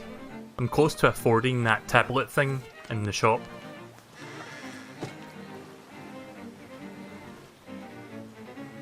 But yeah, I know you have to like pay attention to the direction of the rapids, but it's still a little bit difficult to sort of decipher the exact path.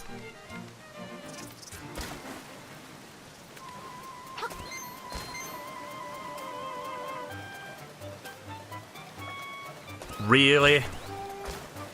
That's like how many times now that I missed that?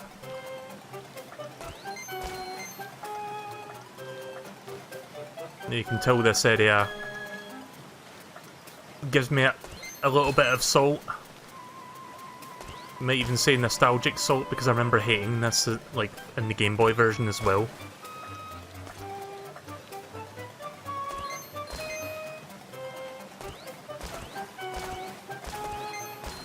I honestly don't know what the technique is in order to grab those other two there.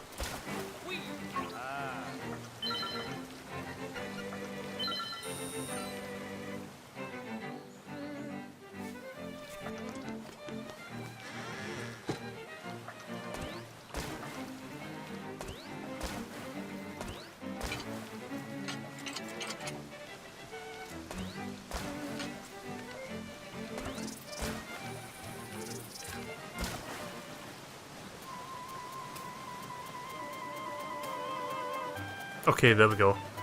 Yeah, I need to go have from the other side, but there's a chest here, so... Oh! Okay, good. Try the hook shot. I don't think that works. You are far from any secrets.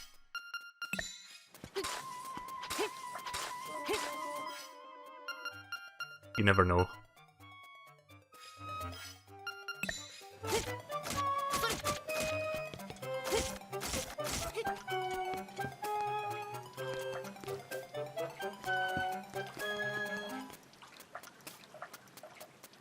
I noticed a bit of a glitch there. Oh. I didn't even know you could use the hook shot. Maybe that's why you need. Maybe that's what you need. Ah, okay. Sweet. Right, okay then. Good advice.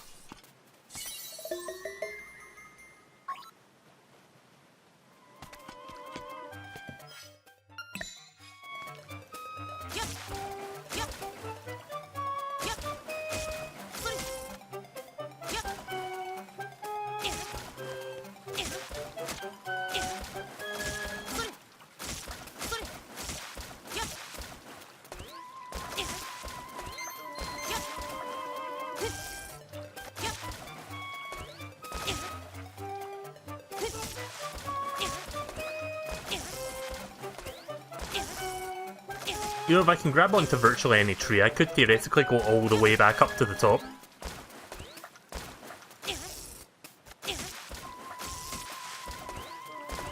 Oh.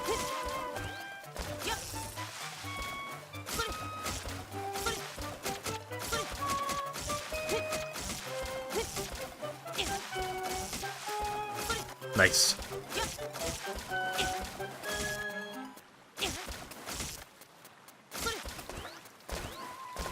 Well.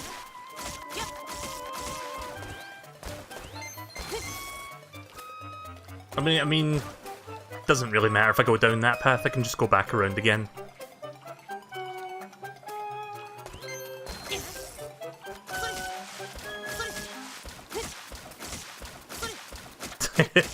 I love this.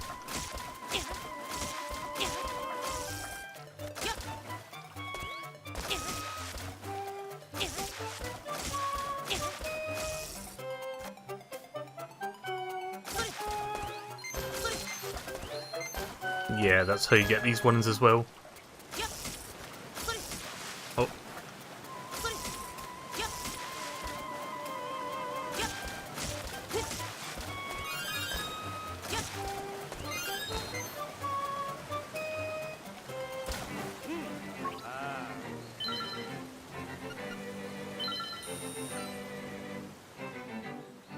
Right, let's try and get that.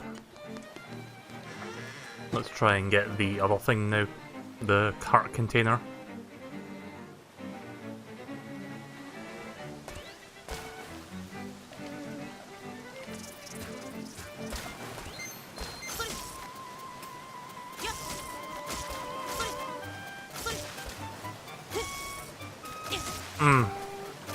Think I done fucked up.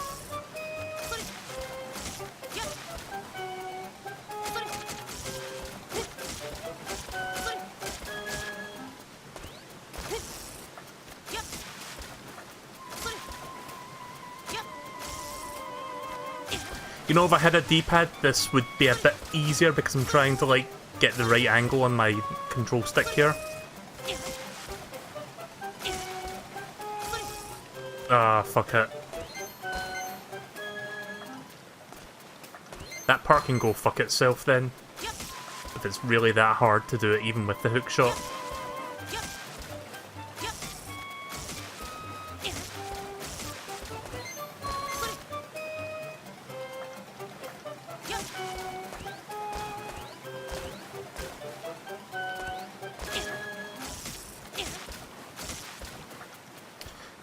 If I have to put that much effort into it, it's not worth it.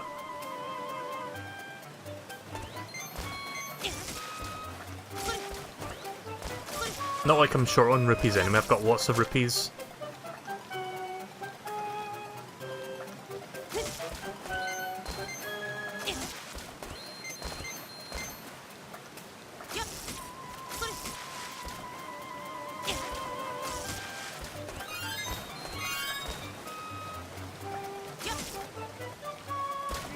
Still making a profit in general. I'll do the race one eventually, I just want to get that heart container first and then I'll focus on the race.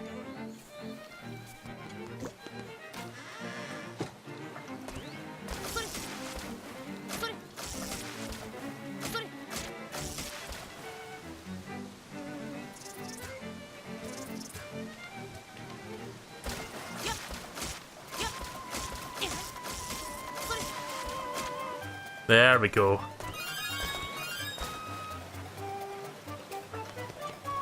Finally. It took me way more attempts than it really should have.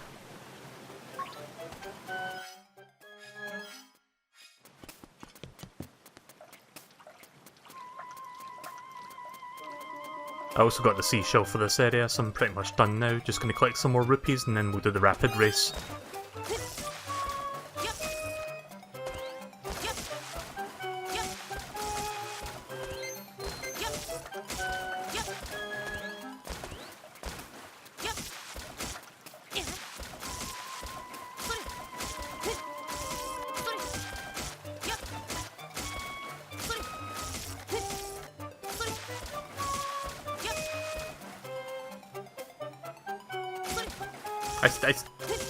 I don't even know if it's possible to get up there by doing this.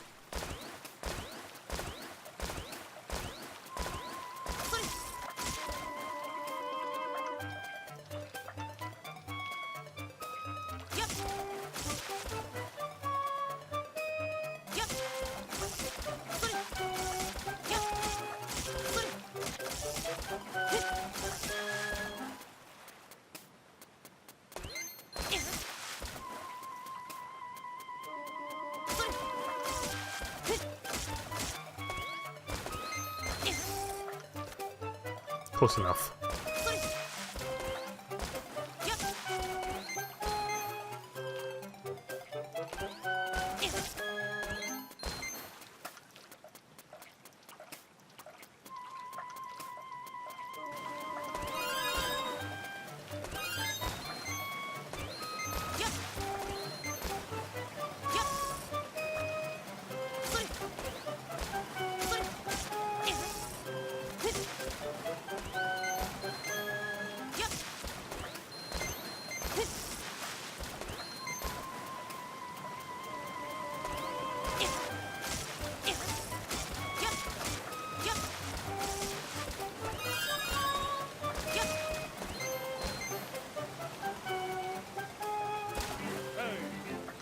Yeah, I probably could use the hook shot to go faster.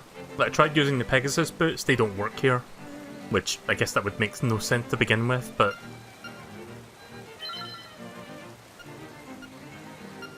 Right, let's do the Rapids race this time. So this seems to be a new thing with this version of the game.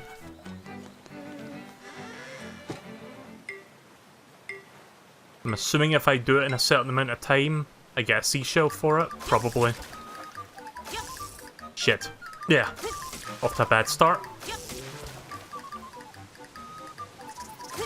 Wow, really?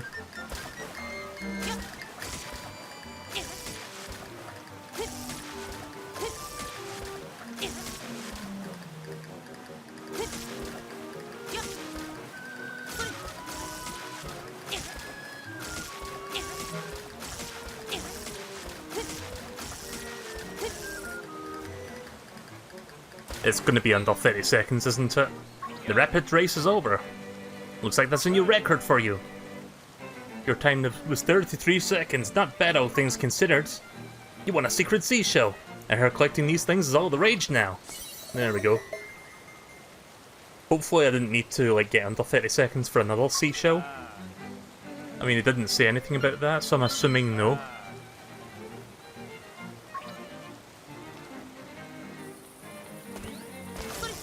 Oh yeah, I can continue using this until I leave this area.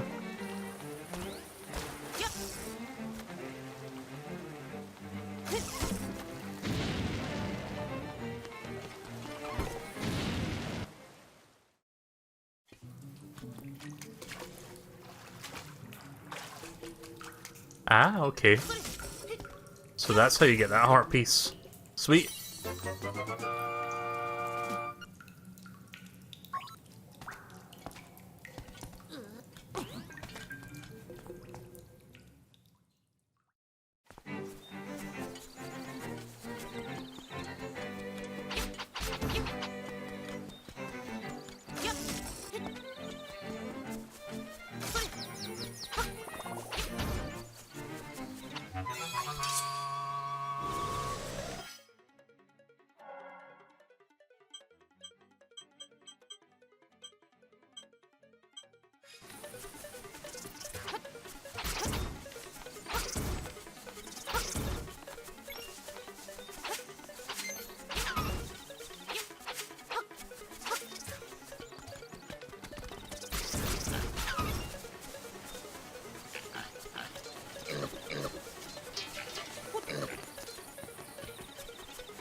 Wait a minute, it might be under that rock. Yep. So I've got how many seashells now? 33? Yep. So it seems this game has 50 of them if I am not mistaken. Based on like the thing that it's showing you inside the mansion.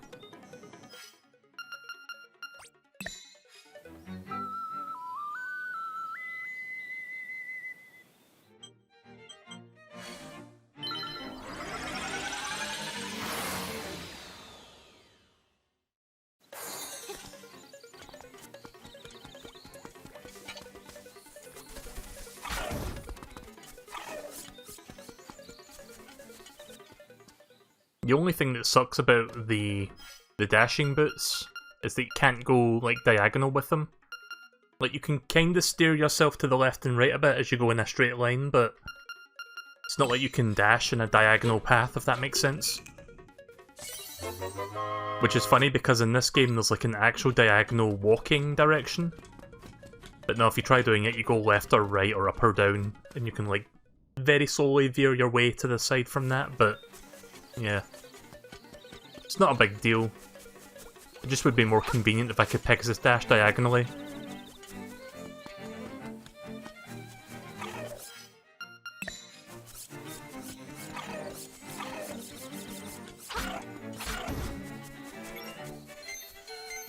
Right, so there's a couple things I'm going to do now. There's like a couple things that require the use of the magnifying glass. And the first one is at Martha's Bay, or whatever that beach is called. Oh yeah, I should probably buy that stone tablet thing while I'm here. I've got more than enough rupees for it now.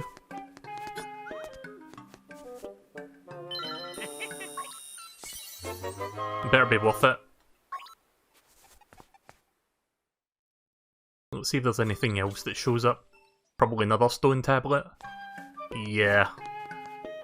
Wow, they really make you want to fucking spend a lot of money in this game. Like, not like microtransactions, thankfully, but it's like you really have to grind to get everything, it seems like.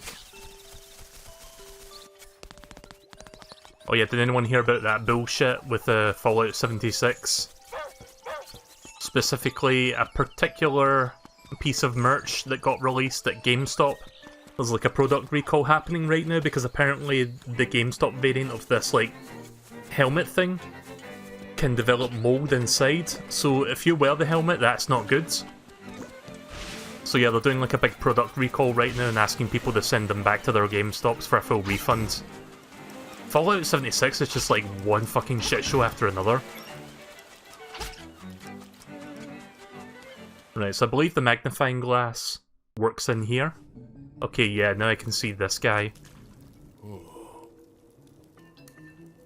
He looks like a parallel universe version of Pete from fucking Disney stuff or Kingdom Hearts. I found a good item washed up on the beach. I'll trade you it for what you have in your X or Y button. If you want to trade, press X or Y. If you don't, press B. Right, okay.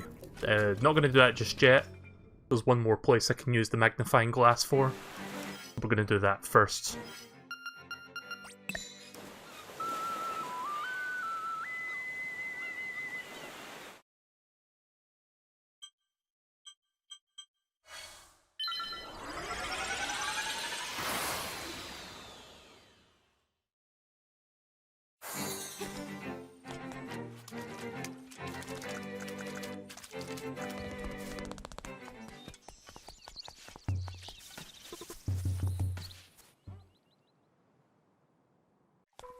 So yeah, the magnifying glass makes certain NPCs appear, and this is one of them. Hey, you can see me? You must have a magnifying glass. I'm not a troublemaker, I just want to live in peace. I'll give you this if you promise to keep your mouth shut. Nice.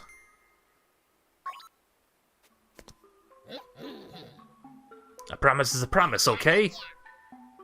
Hey, you should head out to the cave at Tenorbo Shores. Use the magnifying glass there and you'll find someone else like me. I like how I did that one first.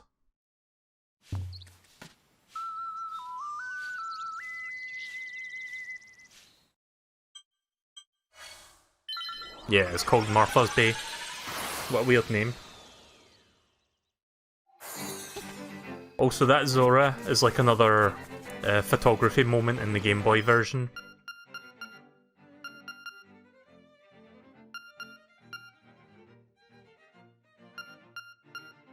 Let's see, would I not really use? I mean, I could trade a bottle, but I'm not going to. I don't really use the bow that much, but I could always get it back later. I don't think it's necessary that I need it right now, so... Oh.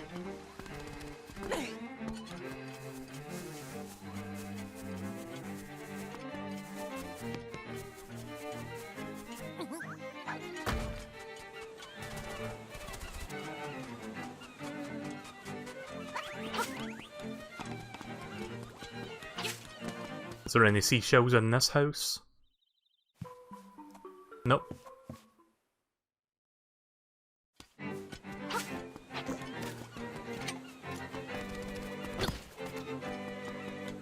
Actually, I think I can knock this monkey off the tree.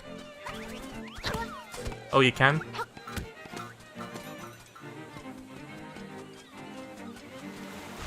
Right, okay then, let's trade this.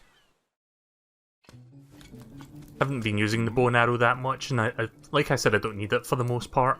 I will need it later, but the time's not right for that. Thankfully you can trade it back, so I can get my bow and arrow back later. So this is what happens if you trade your item. If you want the item to trade me again, for me again, come back! You got the boomerang in exchange for the item you had. So yeah, now I've got a boomerang. Really useful. Stuns enemies.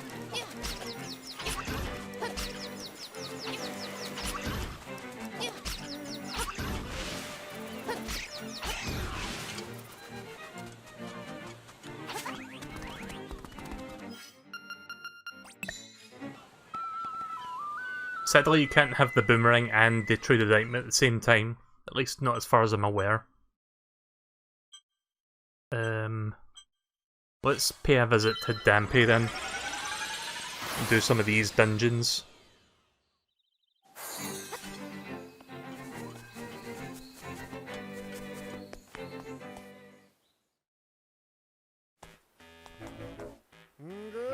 Hey there, company's always welcome. You look like you've been through a lot. Sit down and tell me all about it. Oh yeah, apparently if you scan in Zelda related amiibo, you get a bunch of other, like, free chambers you can put in here. In fact, give me a second, I'm gonna go get my amiibo now. Let's try them.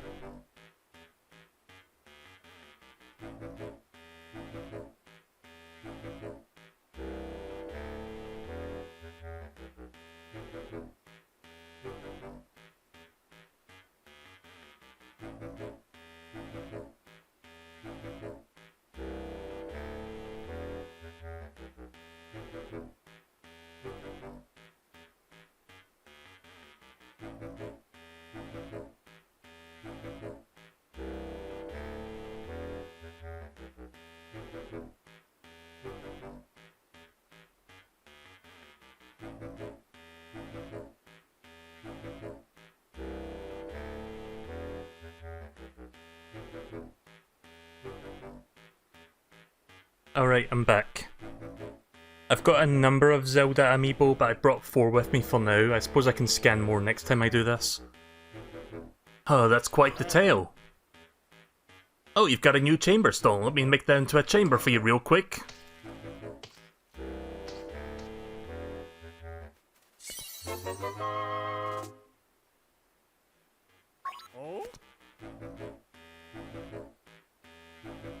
Watching you down there gave me an idea for a new challenge. It's ready whenever you want it.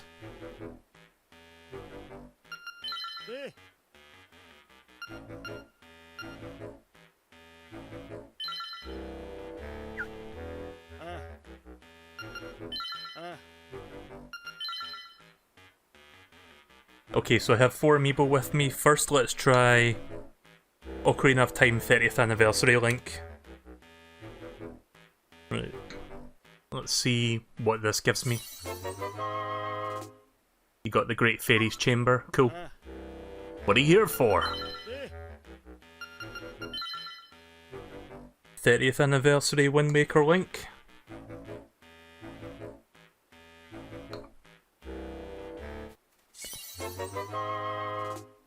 Got the Moblin Chief's Chamber. Oh yeah, that mini-boss. Cool. I mean, that's cool that you can get like other mini-boss rooms and not just like, you know, the standard boss rooms, the nightmares. Let's see. Smash Brothers Ganondorf.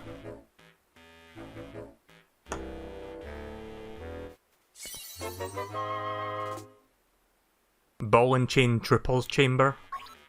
Whatever that is. And the last.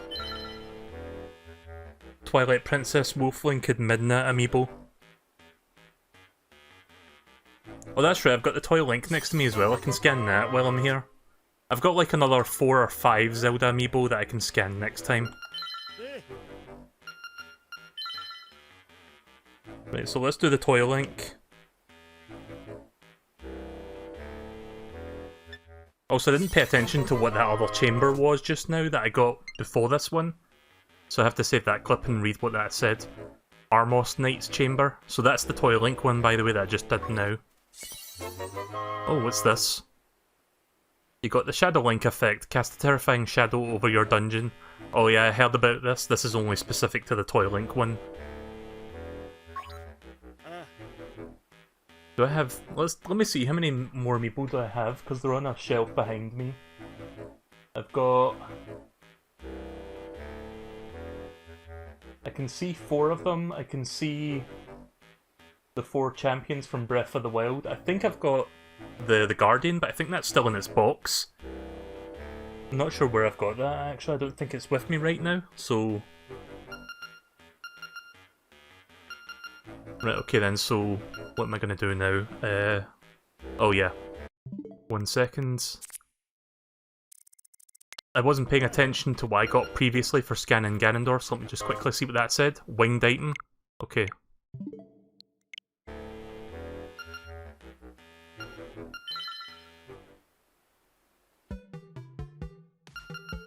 Fill up your hearts. It's up to you what chambers you use and how you arrange them. Just make sure you fill every single one in the heart shape with a chamber. Okay, let's get started.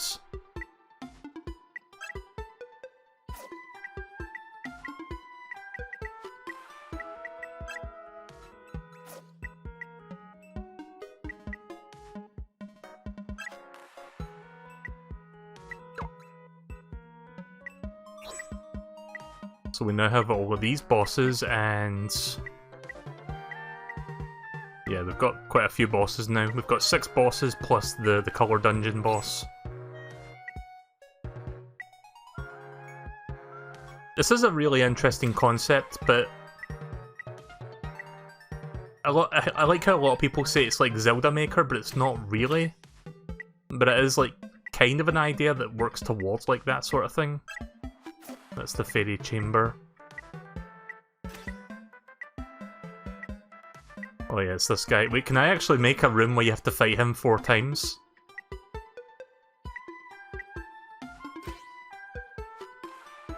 Oh shit, you can? Yeah, there's like... This is like chamber number 2. That's chamber number 4. I don't see where the other one is. Maybe it's like a 2-chamber. Oh, so yeah, there's another mini-boss room, so you can put mini-bosses in throughout, like there's that fucking weird thing that throws that metal bowling ball at you.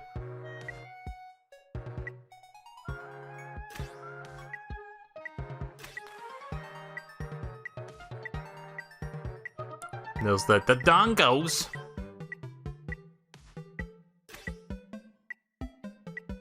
Oh, I see, right, well this is... That's the amiibo one, that's how you tell which one is the amiibo one.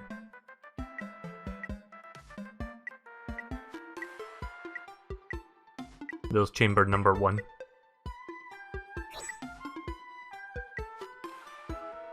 What is that? Oh right, that's that knight thing that you fight inside Richard's castle. Interesting.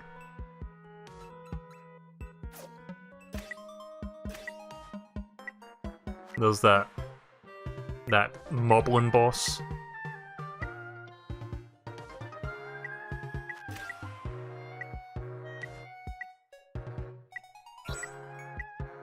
Got 2 amiibo here. I think that's the winged item chamber. It's like a bunch of items. Oh yeah, this guy. You can toss the effect panels on any chamber you're ready to place to spice it up a little. Oh, that's cool. So there's like different effects you can put in if you unlock them. Cool. It's a shame I only have the one right now, but we'll give that a try once I finish arranging this. So let's start placing shit down.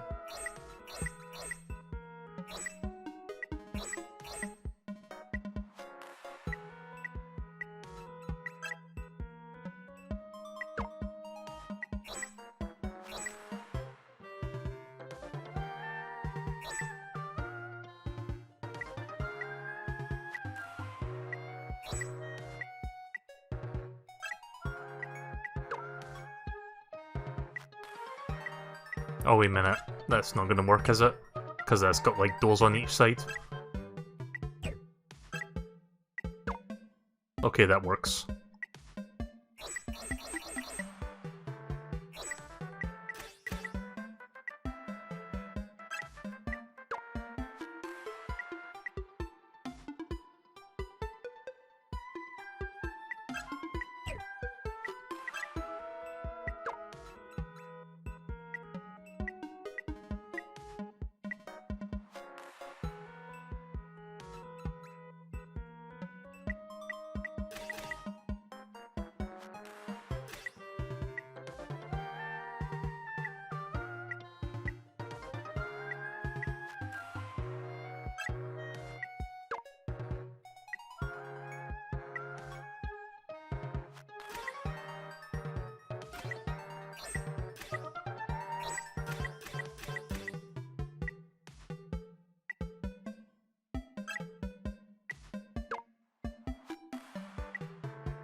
Yeah, sorry for not talking much, I'm just like working on this, I guess. So yeah, it is a pretty interesting concept, and like it's one of those things where the further into the game you get, the more chambers you have to work with, so you can like make a more diverse dungeon. But at the end of the day, you're just like rearranging tiles from like pre-existing dungeons, so it's not like you're making a full-on, fully customizable dungeon. It's like kind of half customized. But it's still a neat concept. I hope this is like a stepping stone toward like a full-on Zelda maker in the future.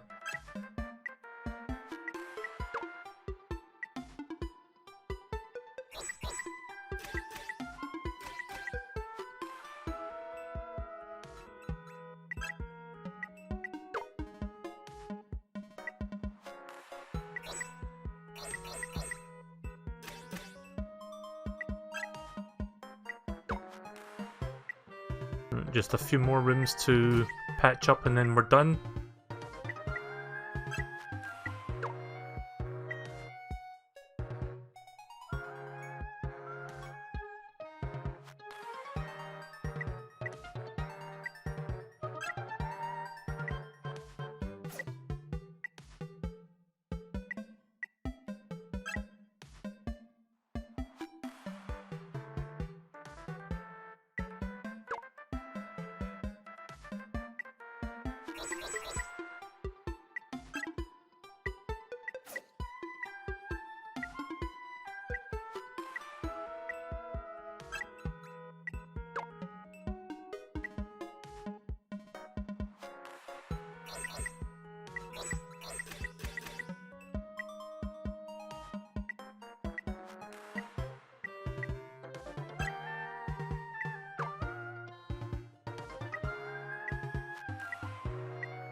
Yeah, sure, let's put that there, and then finally I feel like I put like 5 mini-bosses in this one for some reason. Put at least 2 of them in here.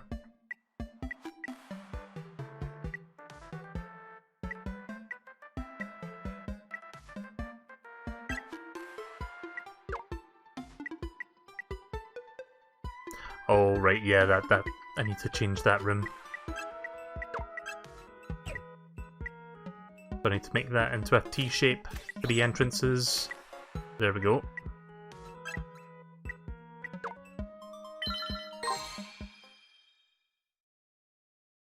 So yeah, this is a really interesting concept, this whole, like, Dampy's, like, dungeon maker sort of thing.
Fuck.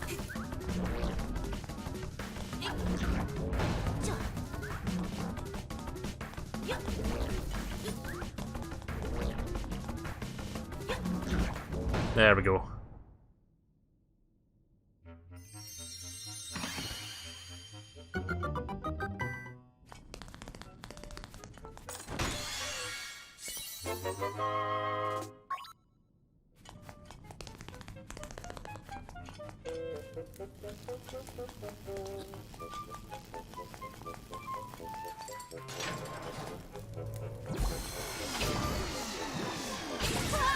Oof.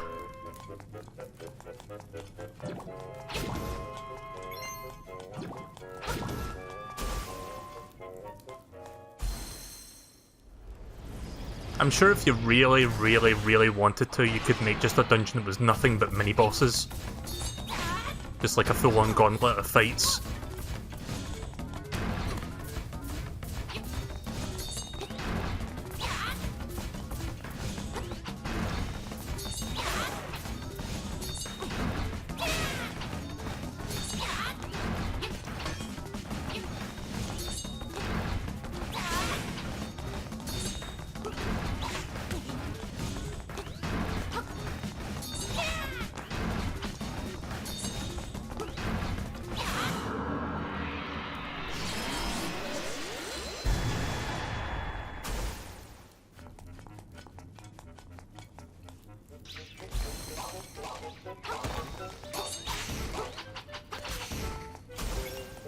I like how he was about to fall down that pit there, but I killed him anyway.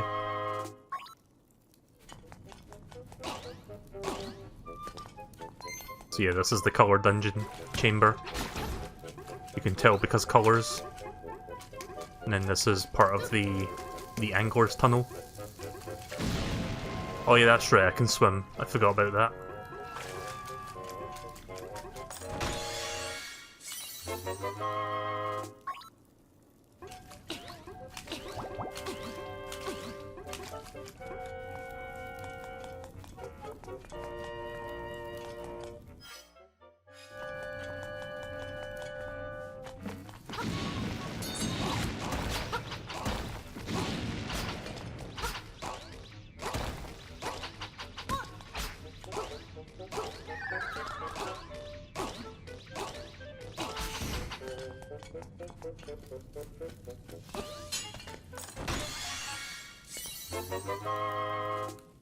£50 would be nice if I can find one of those.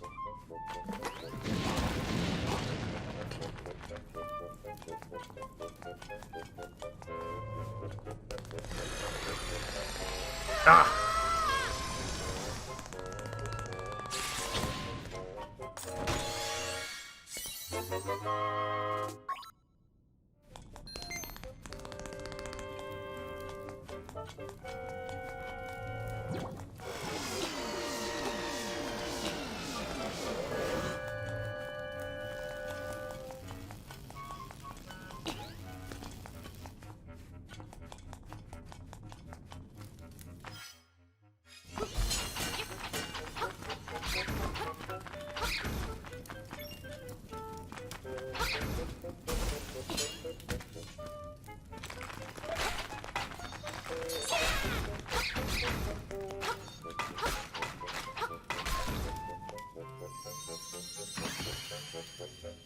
Should find the boss key shortly. From what I understand, the very last chest you open up will have the boss key in it, so I have to open up all the chests. And so far I've done that, so like, just one more chest to open and then we're there.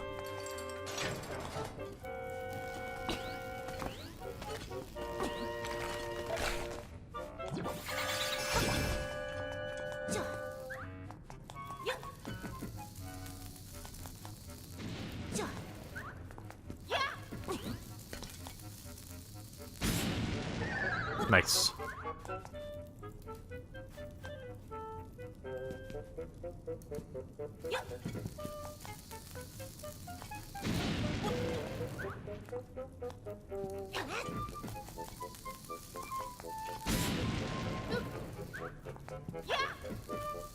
Oh.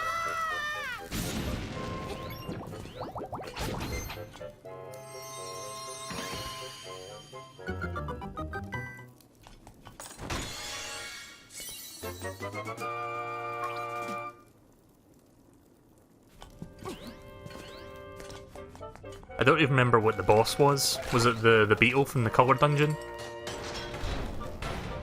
Yeah, it was.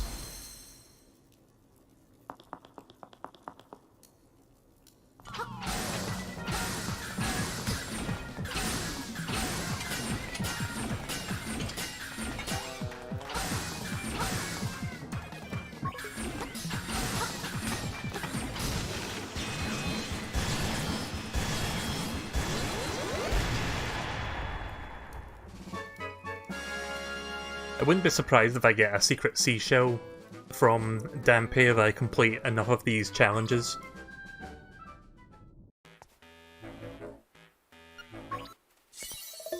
Oh, there we go. Right on cue. I wonder if I get a heart piece as well, or if it's just a seashell. Oh, nice! Oh, so that was my 4th piece, so that's another heart container. Fantastic.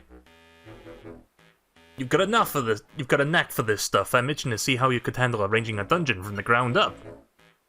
I'm thinking I'll throw together a thing where you can arrange a dungeon however you want. Watching you down there gave me an idea for a new challenge. It's ready whenever you want it. You know what?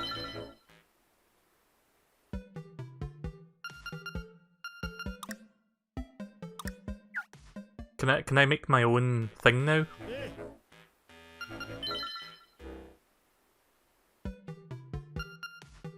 Oh, here we go. Yeah, remember what I said during that dungeon, an idea I had? I'm gonna try that now.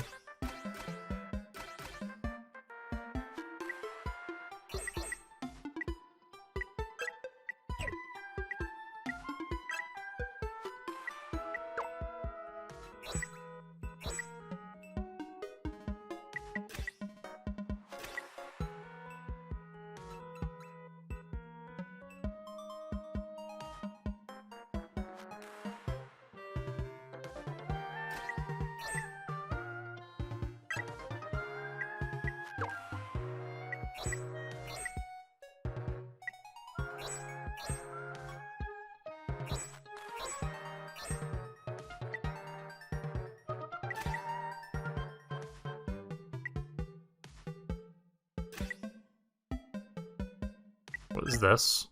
Oh, that's a fairy.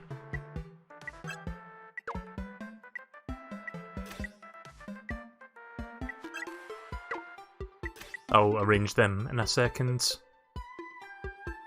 I'm gonna do something really fucking stupid. You can probably guess what it is because I mentioned it earlier. Wait, you can have this as a non-nightmare room? Okay.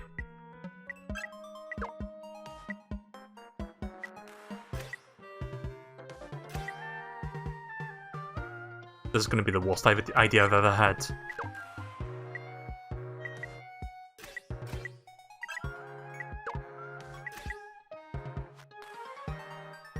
I'm sure I'm not the first person to come up with this idea, I'm sure someone's done this. But you know what, fuck it, we're doing this. I'm going to place all the tiles down in a messy order and then we'll arrange them properly. So I just need to find the correct ones. God, there's a lot of rooms. And the thing is, we haven't seen all the mini-bosses in this game yet, so there's like even more than this. I mean, I could always save it and add more later if I really wanted to come back. Oh my god, you can actually make mini-boss rooms for the full-on bosses. You know what, that's kind of overkill. I'm just gonna make it mini-bosses only, and then the nightmare will be the nightmare. So yeah, we're not gonna do full-on bosses for these rooms. And just make sure I didn't accidentally put one of those in there. Right, okay.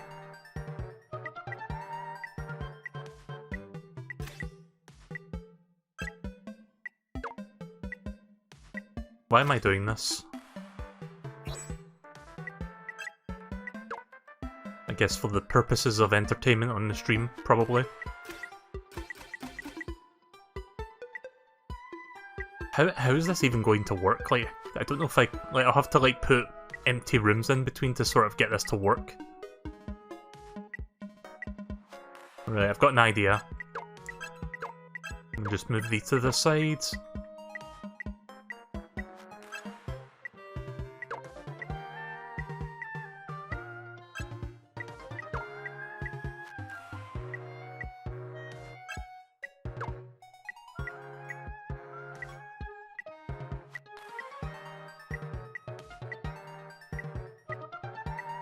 Wait, did I miss? Oh, there he is.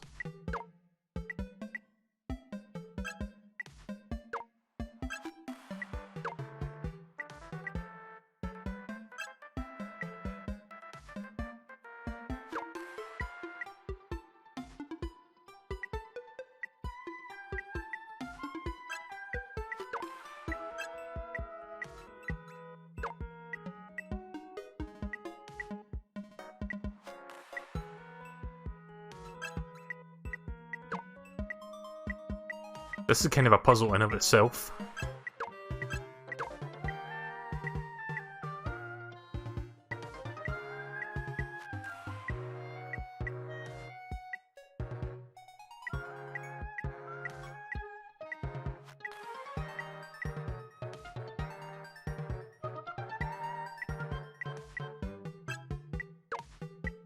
See, I wish there was like a way to close that off, but it doesn't work like that. Yeah, I'm gonna have to make some additional rooms, I guess, or... Actually, you know what? Remove that. Oh, never mind. I thought that was something else.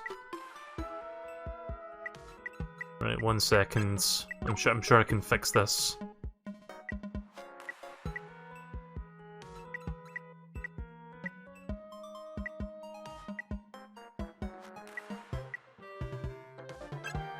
Maybe I could just do that and then put this somewhere else, like there. Where's that 4-1? There it is. Right, okay, that works.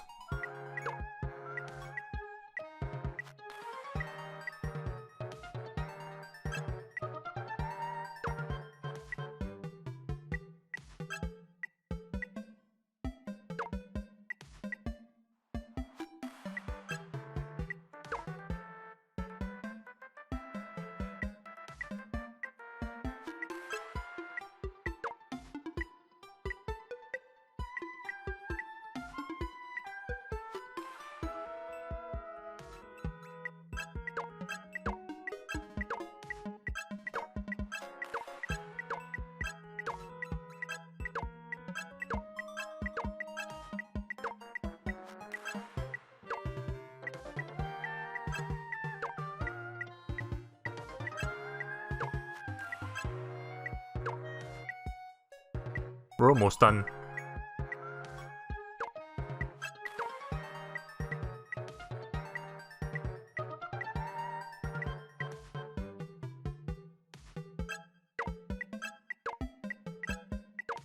Oh.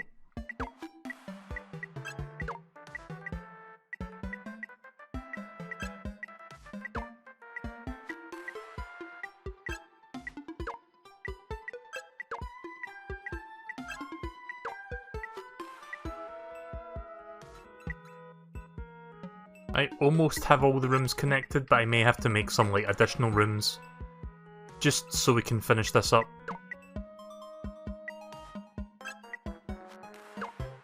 Where's number 1? Right, number 1 is there. I like how that part is like completed and then the rest is red.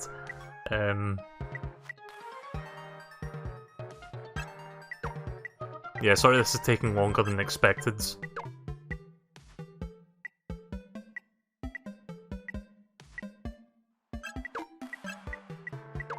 But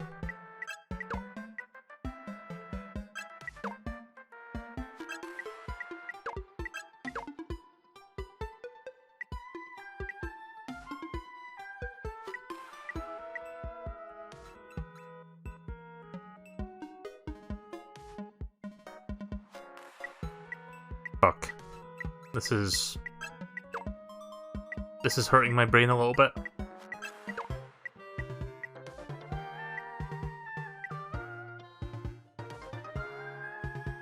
Damn it. Right, okay then, I have to make some additional rooms. I'm starting to... My brain can't figure this out. Like, I was trying to make it just so it was like non-stop mini-bosses, but if I have to make in-between rooms, I guess I will. How did I get this interconnected before? I think I put that back up there, and then... Ah, shit, I forgot how I did that. Like, I had it in a certain way, but... Ah, fuck. Yeah, screw it. I mean, I guess I could put this in here, because that's like an item thing if you need more items. I guess that would make sense.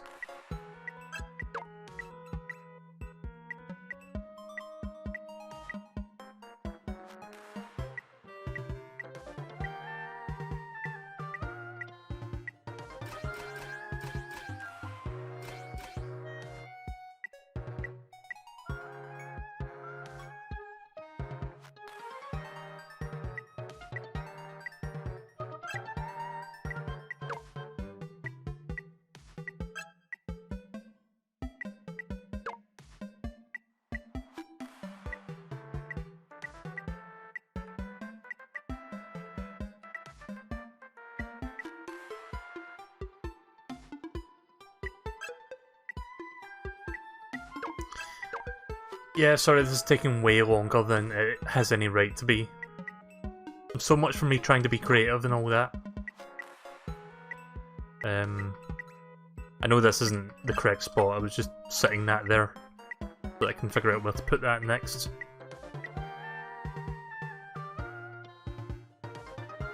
Can I put...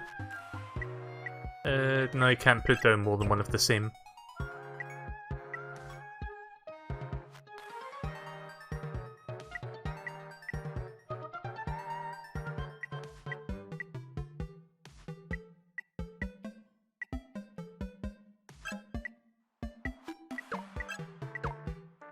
I guess I could do that, and then...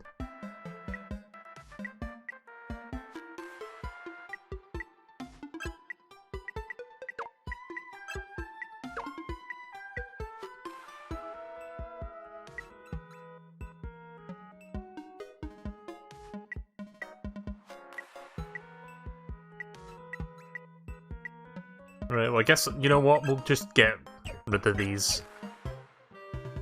I've got almost, like, except for the colour dungeon mini-boss, I've got pretty much every other mini-boss up to this point in there, so... You know what, let's do it. Record arrangement. I guess that means save it.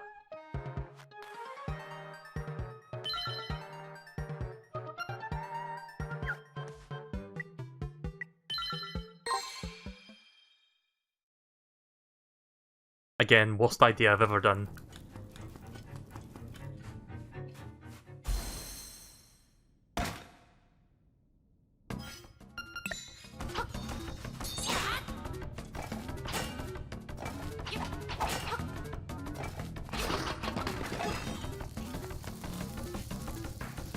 kind of like a mini boss rush.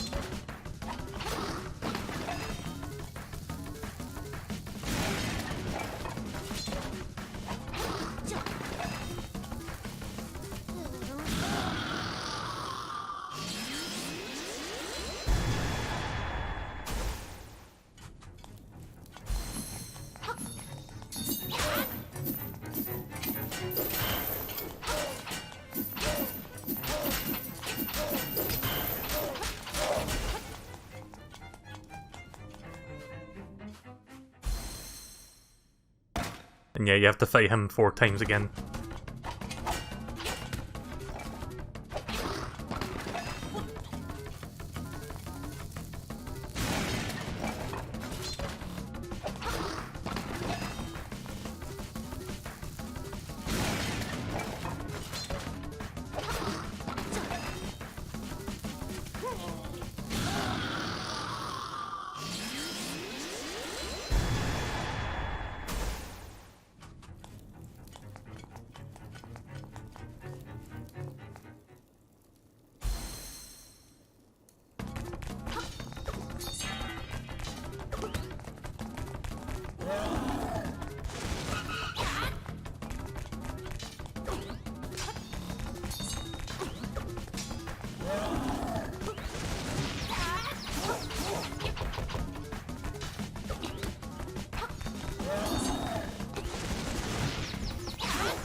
Oh, I see, right, okay. If I try to get out of the way too early, he'll stop running into it. Interesting.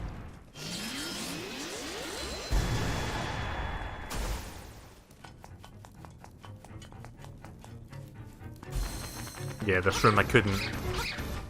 I had to put at least one of these normal rooms in here just to make sure this would work.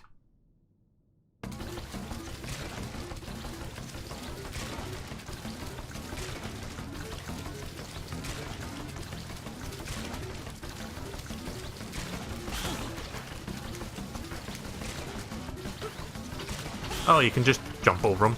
I don't know why I didn't think to do that.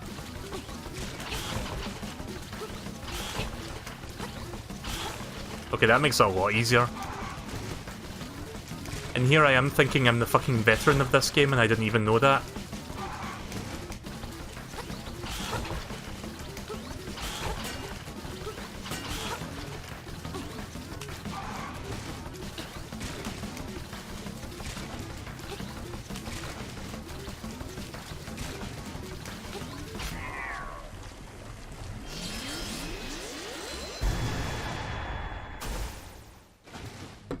Oh. Almost knocked my amiibo over there. I don't need the arrows for this, do I?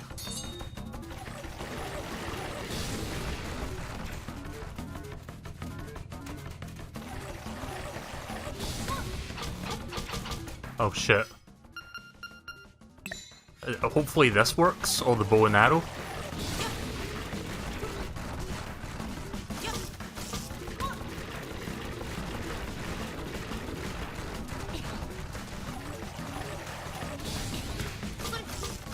Yeah.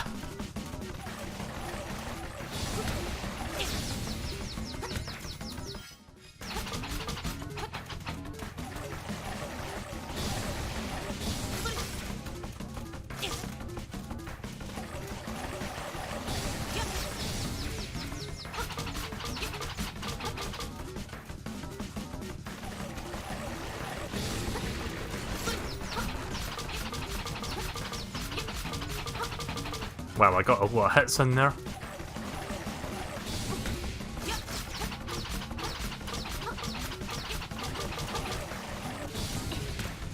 Oh, I can't jump over that. God damn it. I didn't know you couldn't jump over it.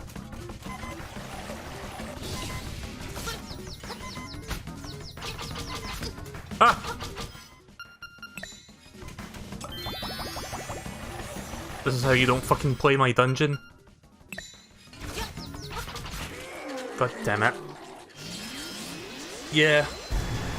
trade in the fucking bow and arrow, and then I fight the boss where I actually need it for the best, like, chance to beat him. Wow, that's a lot of floating items.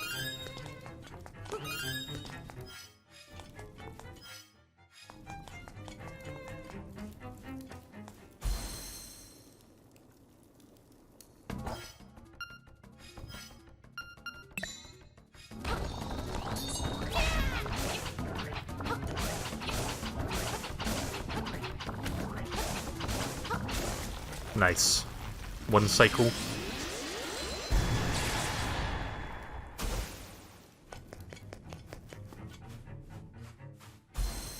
Yeah, try to design the dungeon in such a way that we'd run into all four of these guys. Or, well, you know what I mean? Run into the 4 rooms in sequential order.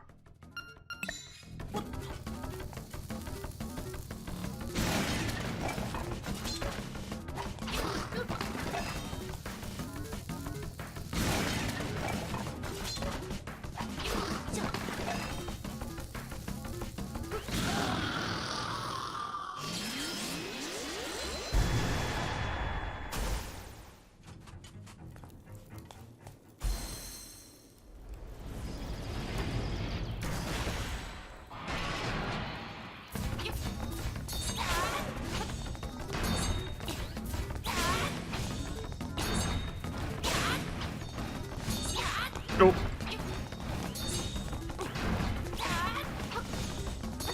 Gotta hit him in the face.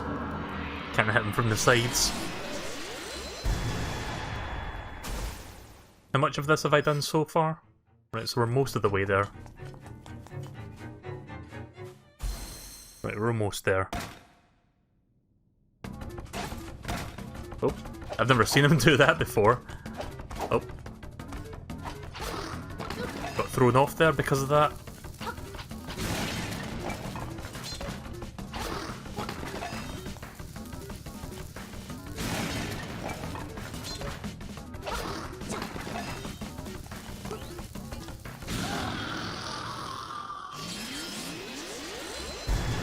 You enjoying this boss rush? Kind of.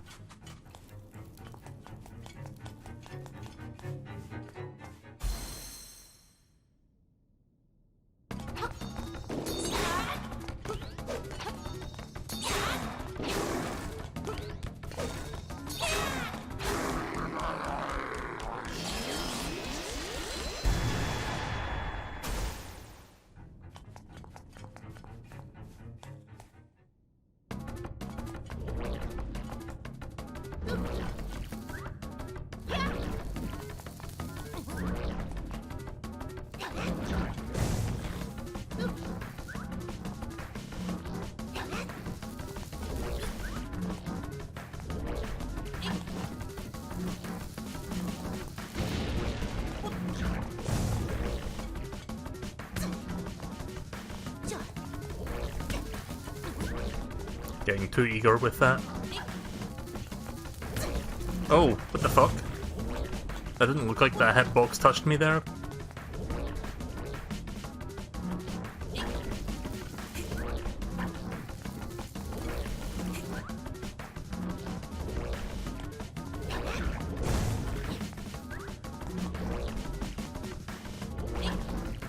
Damn it. I had a feeling it was going to turn there.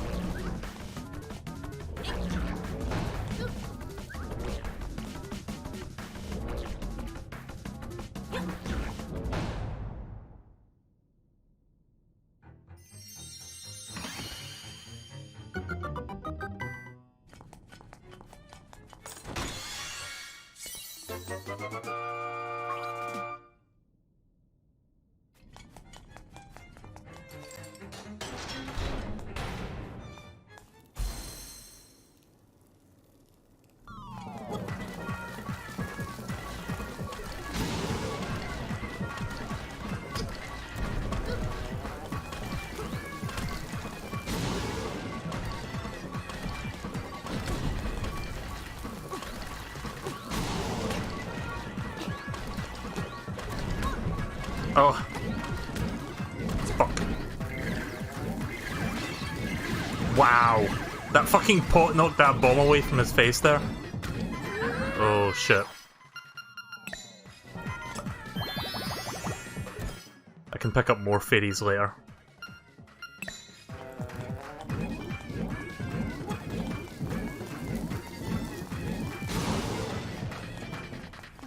Oh hey Totodile.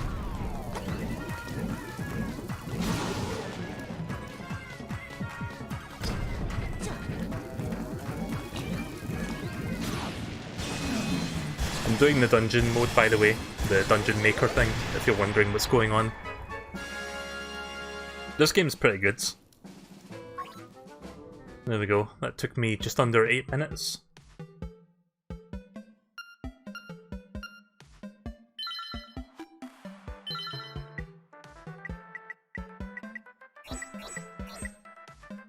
Gonna try something real quick, this won't take me too long.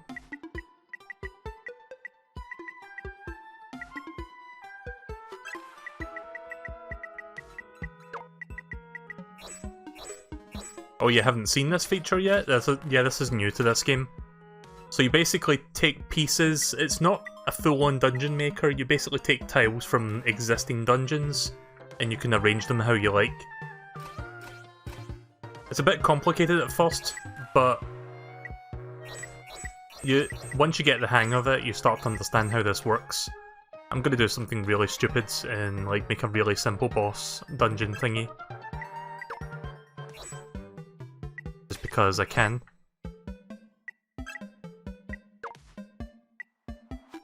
Oh right, I need to do something here.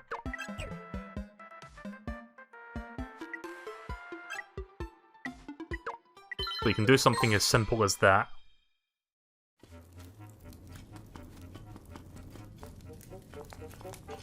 Speedrun strats.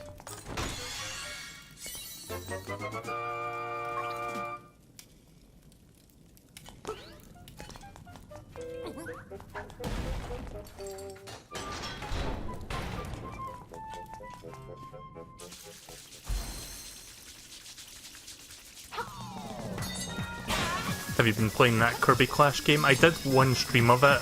I haven't gone back to that game yet. It's fun, but it has that sort of like mobile thing going on where it's like you play it for a bit, and if you don't pay for the game, or if you don't pay for the apples or whatever, you have to like, you can only do so much and then you have to like come back to it later. So I'm not sure if it's going to get to the point where I stream the game and then I'm going to get into a, like I run into a wall and then I can't stream it for another day because, you know, I run into... It's hard to explain, it's like Candy Crush, you know? I mean, at the start it's very generous with how long you can play it for, but I've got a feeling if I end up doing like a part 2 or a part 3 to that, it's going to be like... Okay, let's stream Kirby Clash for a couple hours. Oh, what's that? I can't do anything after 30 minutes? Okay then, well I guess that's the end of part 2. That's my concern with that game. But yeah, besides that, I guess it's kind of cool. I do like the idea of like an RPG-esque boss rush Kirby game. Like part 1, when I streamed that like 2 weeks, like when was that Nintendo Direct? It was like 2.5 weeks ago. I got a lot out of my first part, like I played it for nearly 3 hours, I think.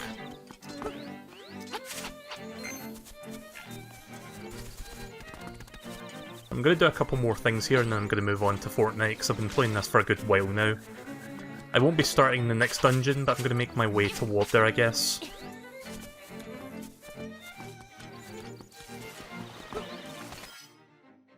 Oh, that's good, I still have my fairy bottles.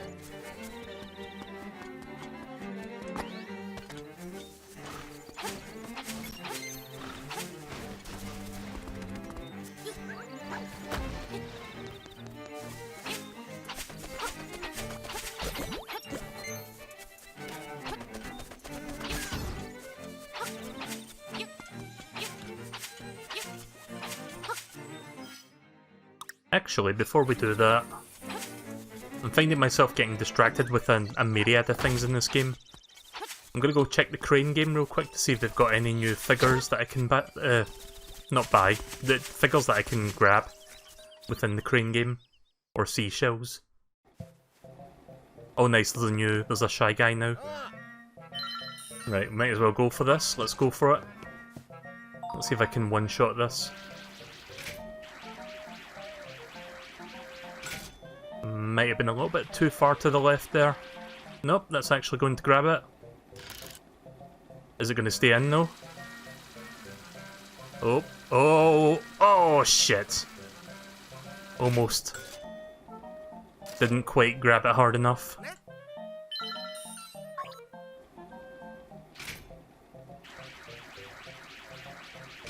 Right, this should be it. I love the Nintendo cameos in this game. That may actually slip back out again. Nope, that's a firm grip, goods. I like that spinning there. Spin!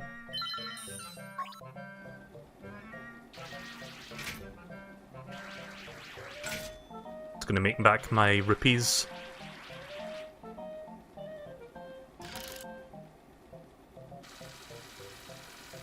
Whoa.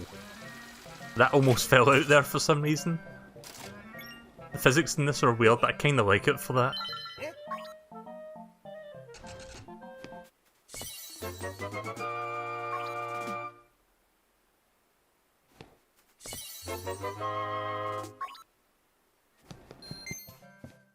I'm playing hero mode, by the way, that's why I've died 17 times. If you're wondering what the icon in the bottom corner is for, that's like a dead link. At least that's what it looks like in the Game Boy Color version of this.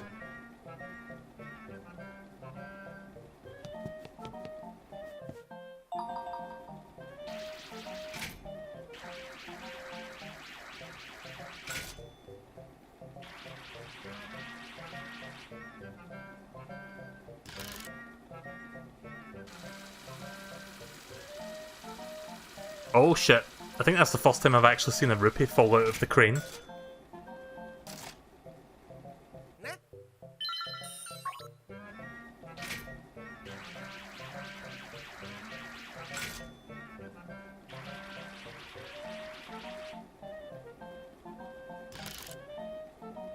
The seashells fall out more easily than the rupees. There we go.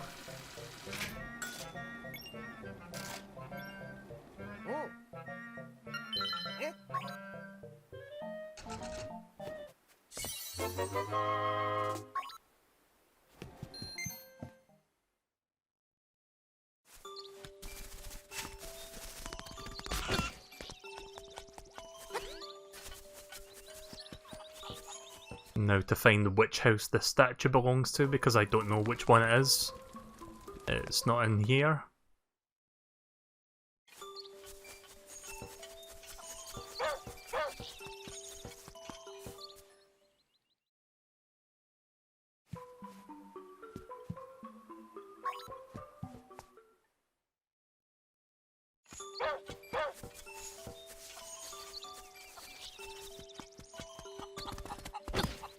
Nope.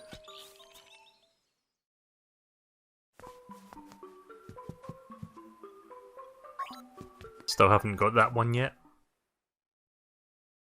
So yeah, I guess it's after you beat every dungeon, there's like another figure that appears.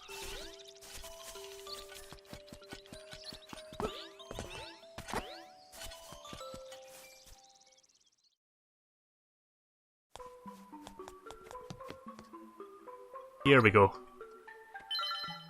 So yeah, I don't know if something happens if you put all these figures down. I'm not entirely sure. Maybe I'll get a seashell for doing that. I do appreciate that this game does add like a few extra things to do. For the longevity purposes, like if you really want to get the most out of it. Like me. Yeah, there's nothing new in here. So I guess after I beat dungeon number 7 I should see another figure pop up, so...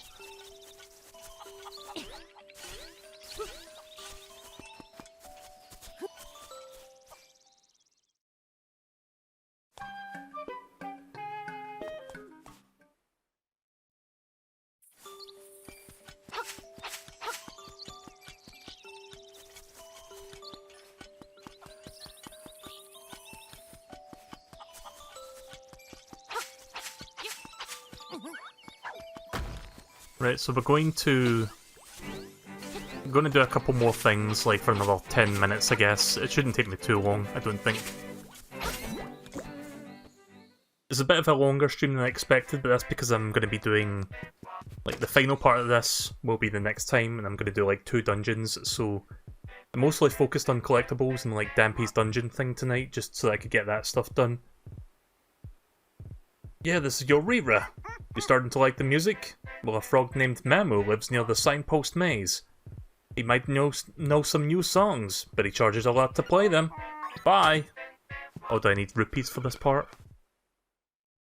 Anyone... Actually, hang on a second. For the purposes of the stream, I'm going to look up how much this costs. Because there's a part where you need to spend money. 300? Right, okay, thank you. Thankfully I can get 2 more in just a second. So I just spent like 1,000 rupees on a bloody... one of those chamber tablets.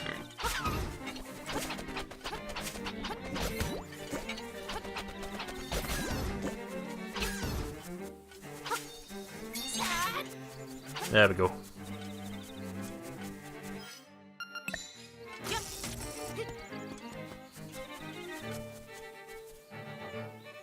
Start here, go this way. So yeah, you have to follow...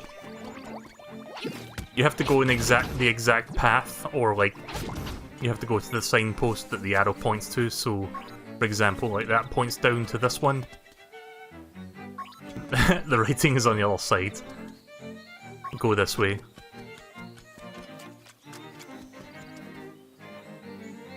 Go this way. Oh. Yep, blue uniform. If this wasn't hero mode, I would have used the red uniform, which the red uniform gives you double damage. The blue uniform, you deal double damage rather. You don't take double damage. The blue tunic reduces your damage by half when you get hit by something, which is really good for hero modes. Go this way.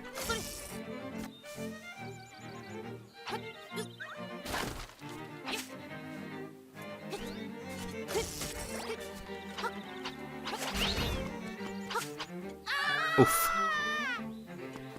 Do you know what's really fun about the red tunic? It stacks up with the power thingy, the power triangle. So if you had that and the power triangle and you do a spin slash, that's like ×8 damage in a single shot. Unfortunately, I won't be able to show you that, but take my word for it.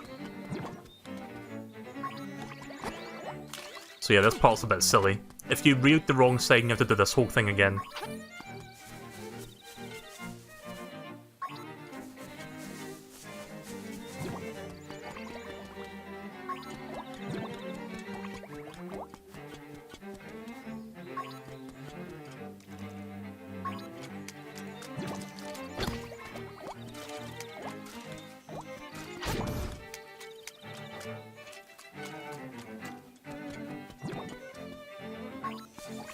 We're almost done, I think.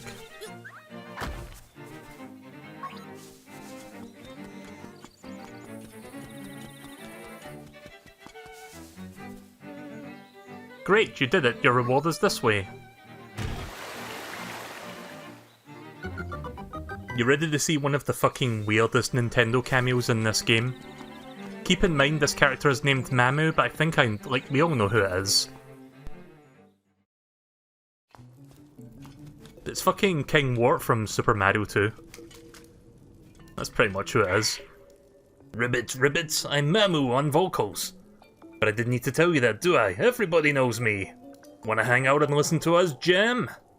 For 300 rupees, I'll let you listen to a previously unreleased cut. What do you say? This is required, by the way, to finish the game, so I'm gonna have to do this.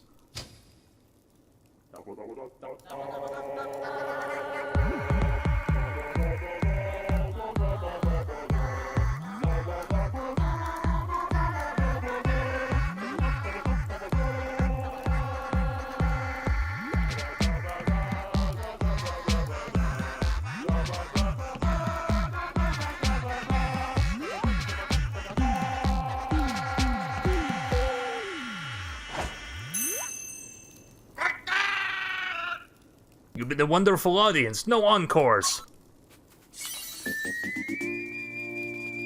The Frog's Song of Soul.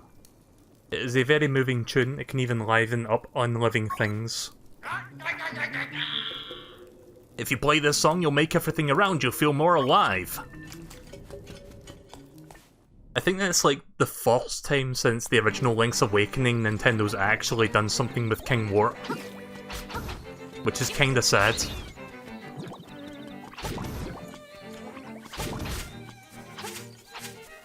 Well, that's if you don't count the Game Boy Advance re-release of Super Mario Bros. 2.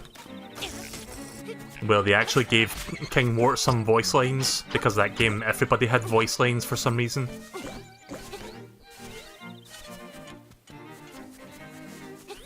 It could be Wart's brother, but considering how many Nintendo cameos in this, I think for all intents and purposes that is Wart, just with a different name.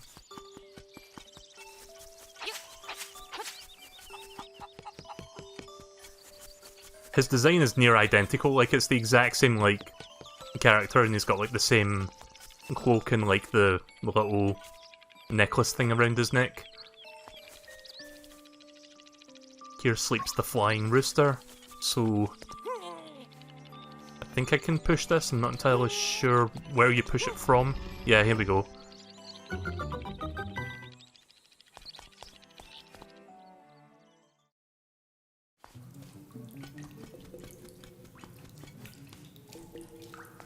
Yep, definitely sleeping. So yeah, that thing about the music that livens up unliving things, that's what he means by that.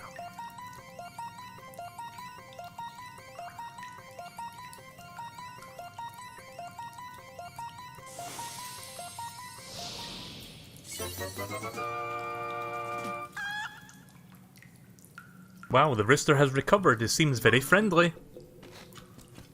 New buddy.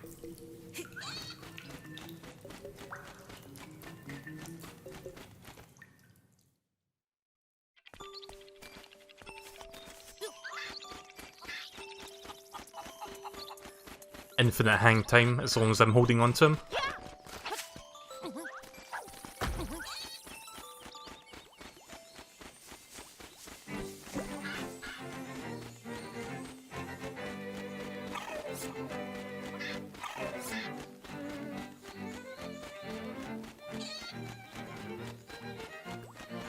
Yeah, this is quite silly, isn't it? This game is very silly sometimes.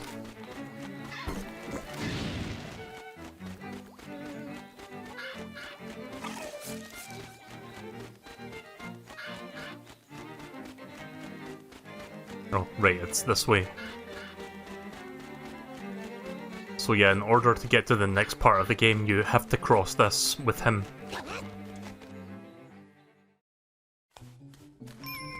Or this is... wait a minute, it's not this one, is it?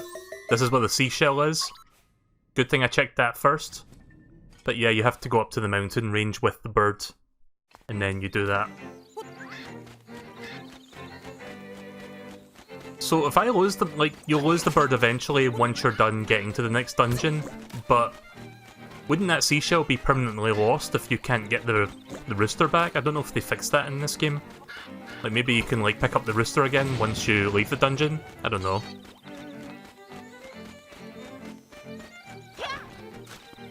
I think the rooster will constantly follow me at the moment, so... let's go to the mountain range with him. Because that's where the next dungeon is located.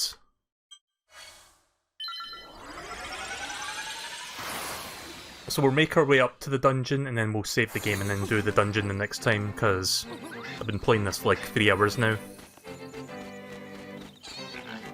Again, this is the kind of game I can just get lost in very easily.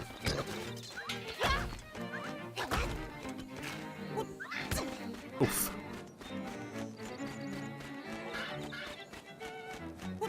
You can use a hook shot to cross it. Oh, that's good. Nice to see they fixed that.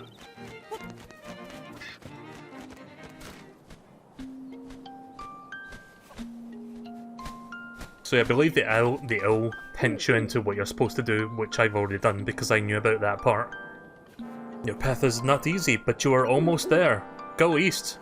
The windfish is restless.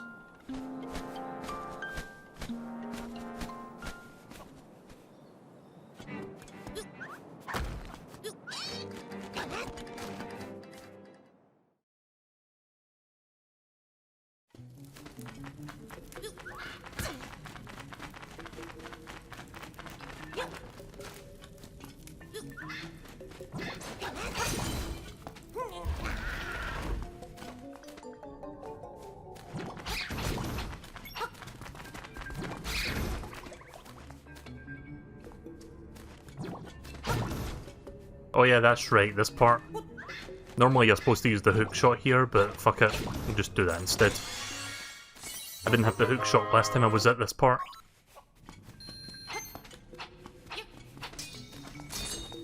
Yep.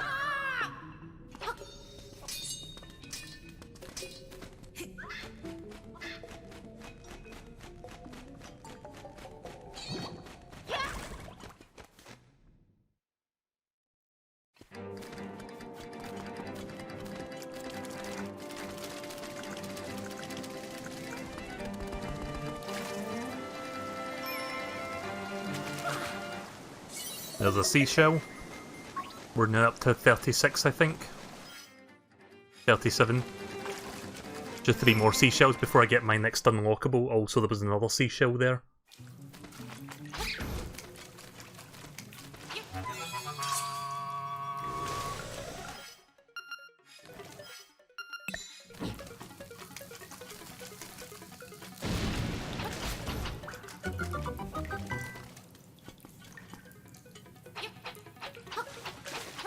Oh hey D, I'm gonna be wrapping up in a few minutes. I'm just making my way to the next dungeon and I'm gonna save.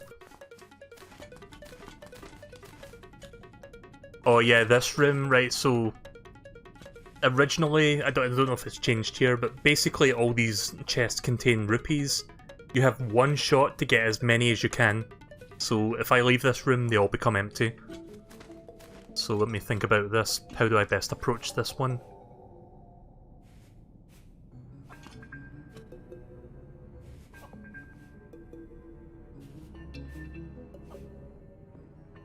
Just thinking about this before I actually go for it. I'm not sure how much you get actually. Why can't I fucking speak? I'm not sure how much you get in each chest. I'm assuming like 50 each. But yeah, once you leave this room, they all become empty, so... I'm actually thinking about it right now, because usually I just do this part without thinking and I miss like 1 or 2 chests. So if I actually think about this, I can do it in one shot.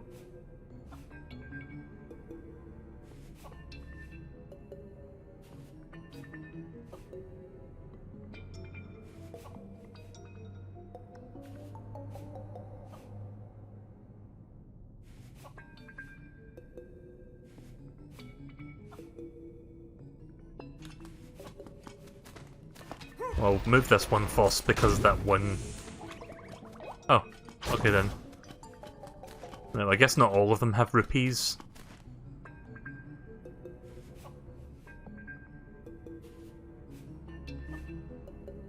Right, so I'm not supposed to push that down. And no, you can't fly over this, if you're wondering.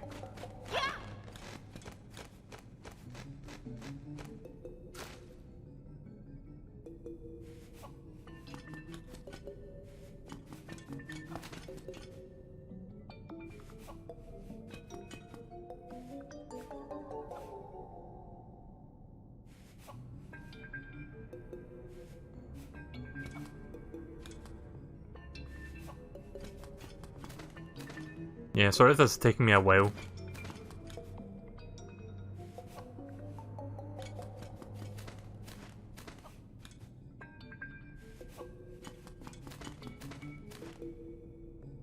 I feel like if I... I'm not entirely sure. Yeah. Did I fuck up already? Because I don't see an actual solution. Like, I'm actually, like, trying to visualize this in my head, and I don't...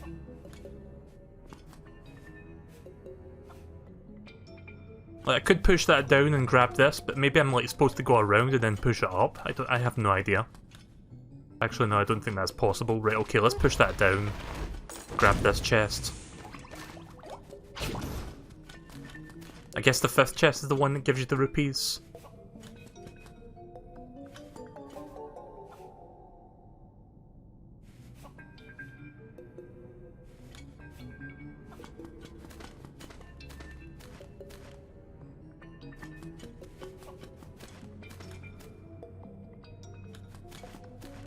Yeah, I may have screwed this up.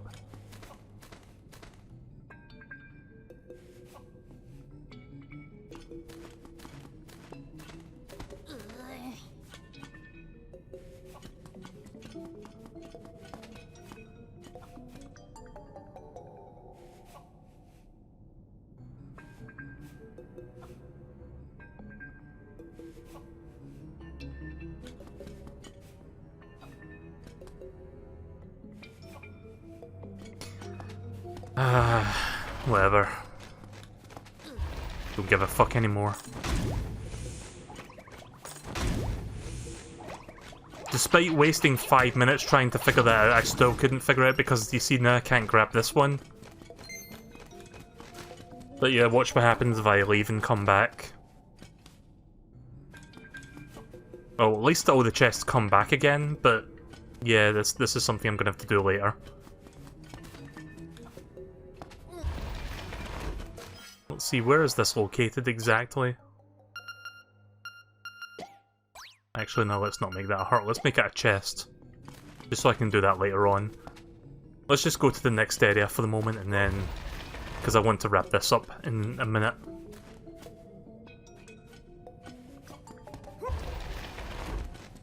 Oops.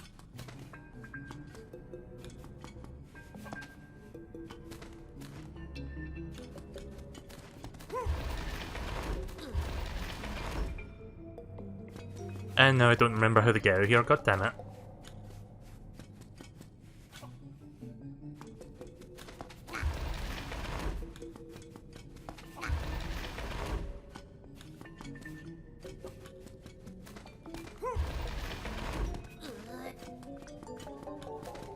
Can't believe I'm fucking up this badly right now.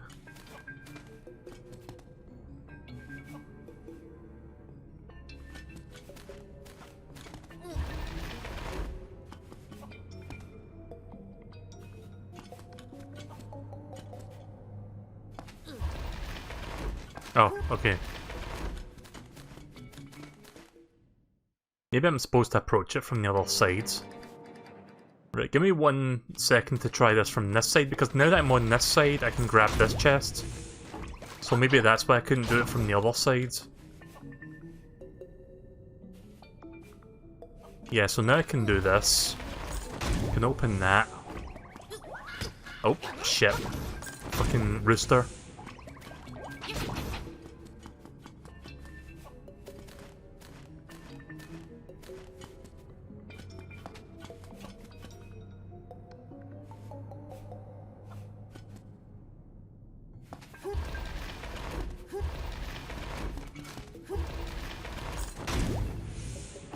And now I can get that last chest. So yeah, unless you can do it both ways, I guess you need to come in from the bottom door and then solve it. There we go. You know, I'm glad they actually give you another chance, because in the original Game Boy game they do not. Like, you fuck up once, you can't get that 100 rupee again.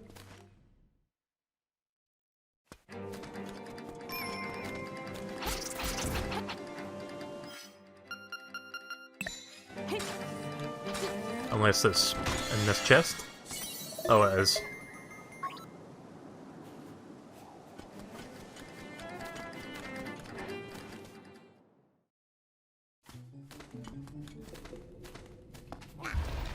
Right, okay then. Turns out this is not the way I'm supposed to be going after all.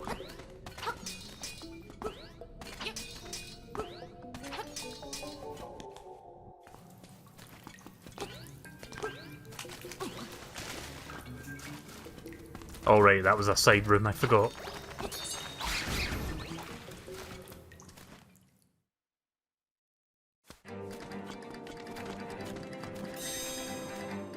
You were near the Eagle's Tower, beware of the birds.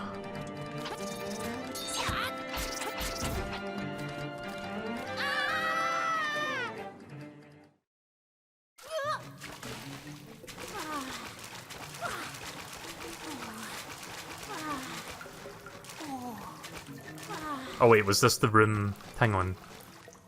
I think I wasted my time. God damn it. Fuck. I had a feeling you could go down that hole, I just didn't realise it took me back here. I thought that was like a different area. Yeah, we got the secret that was in there. It was like a heart piece.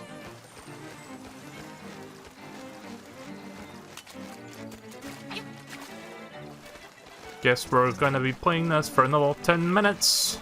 Well, not that long, but it's gonna take me more than a few minutes. Ah.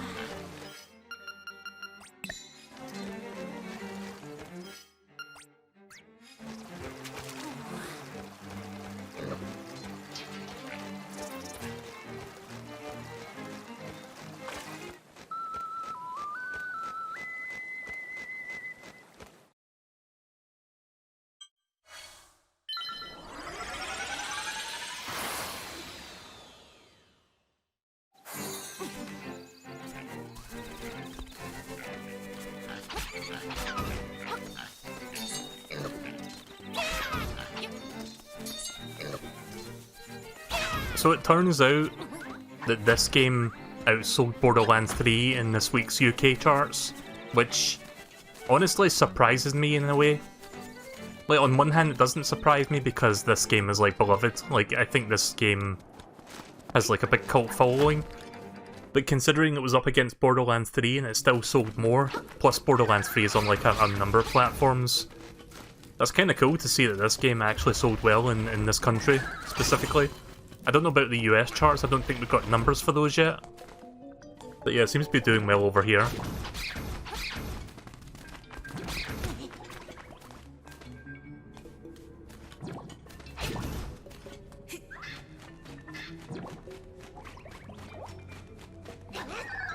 Oof. Fuck. Let go of the rooster just a little bit too early.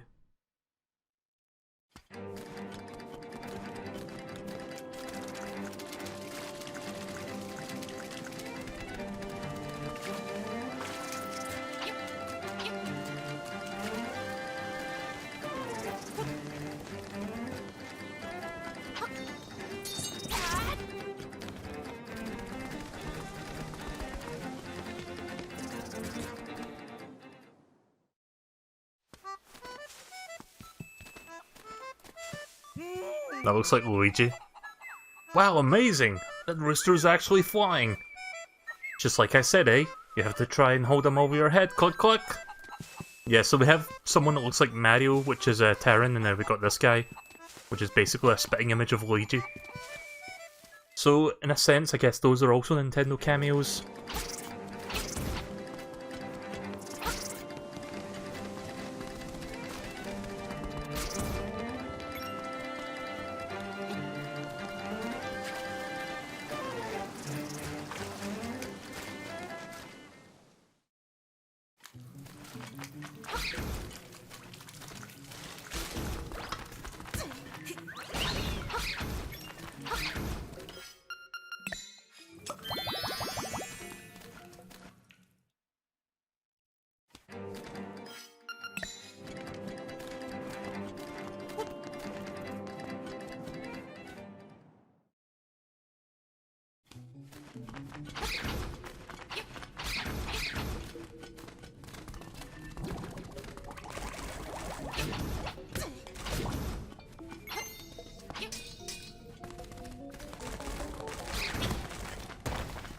Oof. So many bats.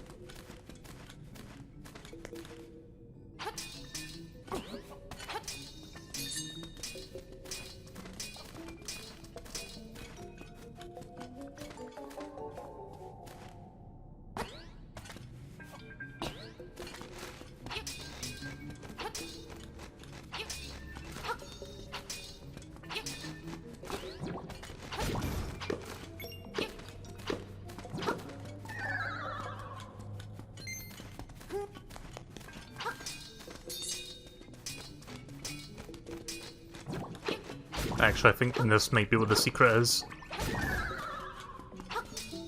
No? Okay then, I don't know why I keep thinking there's secrets in the caverns. Sometimes there is.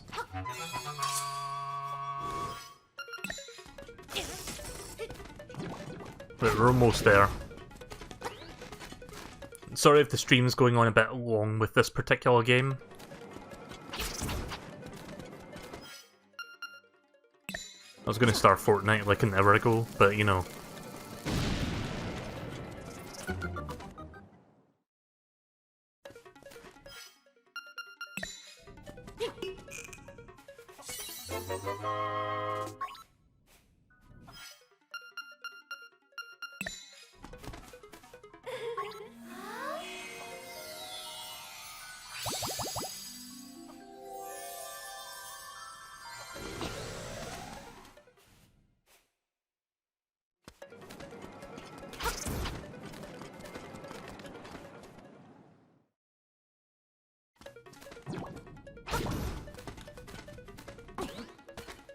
Oh god damn it.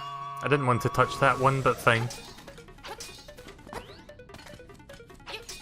I like how in this game the staircase is like an actual physical staircase, so you can't like just walk up it from the side. In the Game Boy version you could just walk up it from any angle.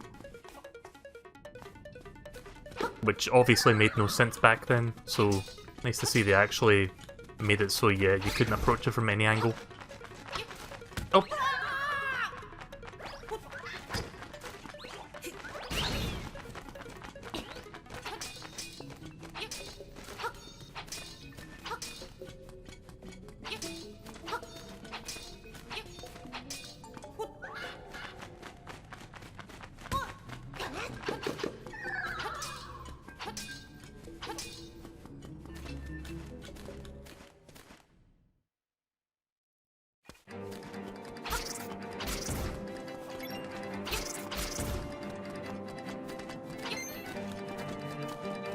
I don't have the key for this yet, do I?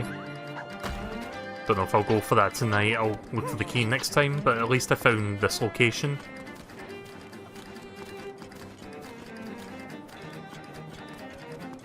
I just wish there was like a teleport spot here so that I can come back here quickly, but apparently there's not one.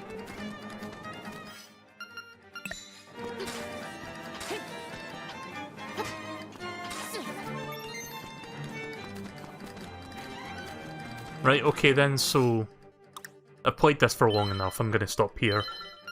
So next time I play this, I'll look for that key. It's somewhere on the mountain range, that much I do know, but it's not in this particular area, so I'm gonna have to look around a bit. Probably shouldn't take me more than 10 minutes to look for it, but I'm gonna do that the next time I stream this. So, if you're wondering where the 8th dungeon also is, it's also on the mountain, so I can do like dungeon 7 and 8 almost back to back. And then I can do the remaining collectibles and see if I can get all the seashells. So hopefully I can do all that next time. I'm looking forward to finishing this up, which I'll probably do over the weekend.